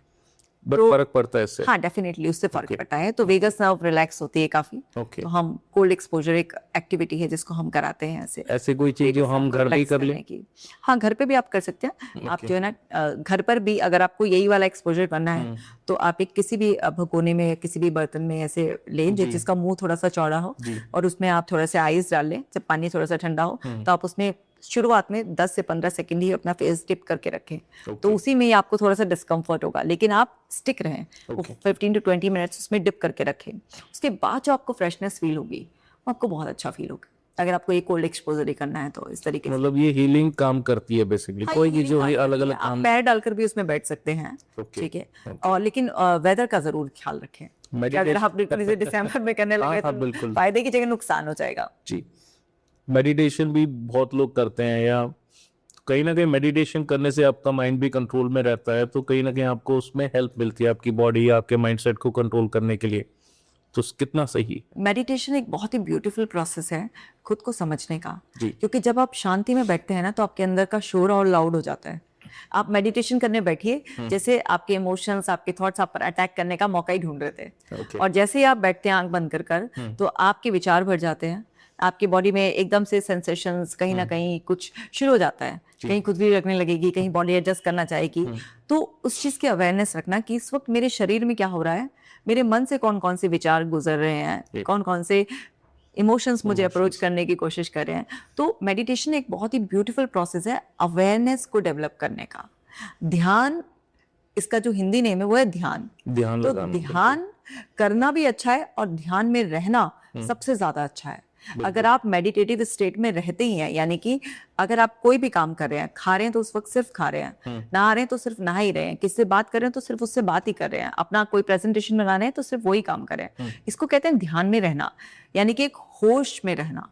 क्योंकि मेडिटेशन में जब आप अपने विचारों को देख रहे हैं, आप अपने अंदर की अर्जेस को आप सेंस कर पा रहे हैं, तो यानी कि आप उनसे उलझ नहीं रहे हैं, आप उनके प्रति बस अवेयर हैं। तो आप अवेयरनेस ही सीखते हैं ध्यान में भी। कई लोगों को ना खाना खाते टाइम मोबाइल लेके बैठने की आदत होती है, सबसे बुरी आदत है। ये कई लोग कुछ ना कुछ पढ़ते हैं, मतलब सम काइंड ऑफ एक्टिविटी जरूर चाहिए, नहीं तो खा नहीं सकते। तो इस आदत को कैसे छुड़ाओगे? देखिए, आपको ये समझना होगा कि आपका बॉडी एंड माइंड आपस में लगातार कम्युनिकेट करता है। अगर आप हाथ को तो इन्वॉल्व कर रहे हैं कि वो प्लेट में गया, उसने कुछ उठाया, मुंह में रखा, तो आपका गट ना आपके मुंह से शुरू हो जाता है, और आपके मुंह में दांत हैं, आपके पेट में जो आते हैं उसमें दांत नहीं है जी। तो अगर आप अपने खाने को मुंह में रख रहे हैं, उसी वक्त आप माइंडफुल हैं और आप अपनी 5 सेंसेस को इन्वॉल्व करके उसका टेस्ट भी ले रहे हैं, और जो आप चबा रहे हैं उसका जो जूस है ना पूरा आपके मुंह में घुल रहा है, और आप 90% जॉब अपने मुंह में ही खत्म करें उसको अच्छी तरीके से चबा कर, तो वो आपके फूड पाइप के थ्रू ट्रैवल करके जब तक आपके अंदर पेट में पूरा जाएगा, तो आपने क्या किया, अपनी बॉडी को सपोर्ट किया। तो कम खाने में आपका पेट जल्दी भर जाएगा और आपका डाइजेशन बहुत अच्छा रहेगा, और बॉडी से जॉब डन का सिग्नल आपका ब्रेन आराम से टाइमली रिसीव कर लेगा। लेकिन अगर आपका माइंड मोबाइल में एंगेज्ड है, या टीवी देख रहा है, या कुछ और पढ़ रहा है उस वक्त, तो आपका ब्रेन तो वहाँ बिजी है, बॉडी क्या सिग्नल देगी तो रिसीव कब करेगा, क्योंकि वो तो कहीं और एंगेज्ड है, तो आप ओवर ईटिंग कर जाएंगे। और प्लस आप क्या पढ़ रहे हैं, क्या देख रहे हैं, उसके इमोशंस जो ट्रिगर हो रहे हैं।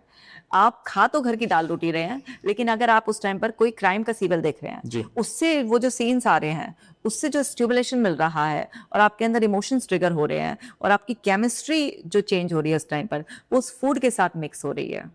आपके अंदर अननेसेसरी का फियर, एंजाइटी कहाँ से आ रहा है आपको पता ही नहीं। कुछ लोग ऐसे कहते हैं हमारे साथ ऐसा कोई हादसा नहीं हुआ, लेकिन मुझे फिर भी डर लगता है, मुझे ना बहुत एंग्शियस फील होता है। तो उनकी हम आदतों पर भी ध्यान देते हैं कि आपकी कहीं ऐसी आदत तो नहीं है, आप खाना तो बहुत हड़बड़ी में तो नहीं खाते हैं कि आप खा नहीं रहे हैं, खाना डाल रहे हैं बस। हाँ, बिल्कुल। या आप टीवी में, मोबाइल में ऐसे देखते हैं। तो ये सारी गलतियां भी ना हमारे अंदर की केमिस्ट्री को बिगाड़ती हैं। अगर आप एक ऐसा देख रहे हैं कि कोई मर्डर का सीन चल रहा है, तो उसमें फियर ही तो जनरेट होगा। तो फूड के साथ मिलकर क्या इमोशन जा रहा है ना अंदर। सही बात। तो ये बहुत गलत है। जब अवेयर हो जाते हैं हम, तो तब हम धीरे धीरे अपने पुराने पैटर्न्स को ब्रेक कर पाते हैं। कि जैसे आपका मन करेगा, आपका हाथ जाएगा मोबाइल पे, आपका मन करेगा खाते खाते, लेकिन जैसे ही होश आए मोबाइल को बंद करके साइड में रख दीजिए और तसल्ली से माइंडफुली खाना खाइए। जैसे ही किसी भी हैबिट को कुछ दिनों तक रिपीट किया जाता है, नई हैबिट तैयार हो जाती है, पुरानी छूट जाती है। तो आपसे बात करके बहुत अच्छा लगा, बहुत कुछ सीखने को मिला। और तो डरना नहीं है, माइंडसेट को, प्रॉपर माइंडसेट को लेके चलना है, पॉजिटिवनेस अपने अंदर लेके आनी है। थैंकफुल कि जो आपने कहा कि थैंकफुल रहना बहुत ज़रूरी है, बिल्कुल ग्रैटिट्यूड रखिए और कहीं ना कहीं अच्छी संगत में रहो। ये बात तो मैं भी मानता हूँ इस चीज़ को कि आप अच्छे लोगों के साथ उठो, अच्छे लोगों के साथ बैठो, अच्छे वातावरण में रहो, ताकि आपको जो नेगेटिविटी ना के बराबर आने के चांसेस रहे। And always you will be in a positive thought कि भाई अच्छा ही करना है और कभी भी अपने आप को कम नहीं समझना है। क्योंकि कई लोग क्या करते हैं, अपने आप को ही गिरा देते हैं कि भाई मैं नहीं कर सकता। जैसे हम बात कर रहे थे चॉइस ऑफ वर्ड्स, तो वो बहुत ज़रूरी है। सही सोच रखें, बिल्कुल जो है आप अपनी लाइफ में आगे बढ़ोगे। और अगर किसी को भी किसी भी टाइप की साइकोलॉजिकल सपोर्ट चाहिए, काउंसलिंग चाहिए, तो डेफिनेटली आप जो है मैम से कनेक्ट कर सकती हो। इन मैम की सारी डिटेल्स मैं डिस्क्रिप्शन में मेंशन कर दूंगा और आप कमेंट बॉक्स में भी आप अपने सवाल पूछ सकते हो। तो जितना हो सकेगा, जितनी जल्दी हम रिप्लाई करेंगे। And thank you so much पूरा पॉडकास्ट देखने के लिए। फिर नए पॉडकास्ट में आपके साथ हाजिर होऊंगा एक नए गेस्ट के साथ। जब तक के लिए थैंक यू एंड खुश रहें।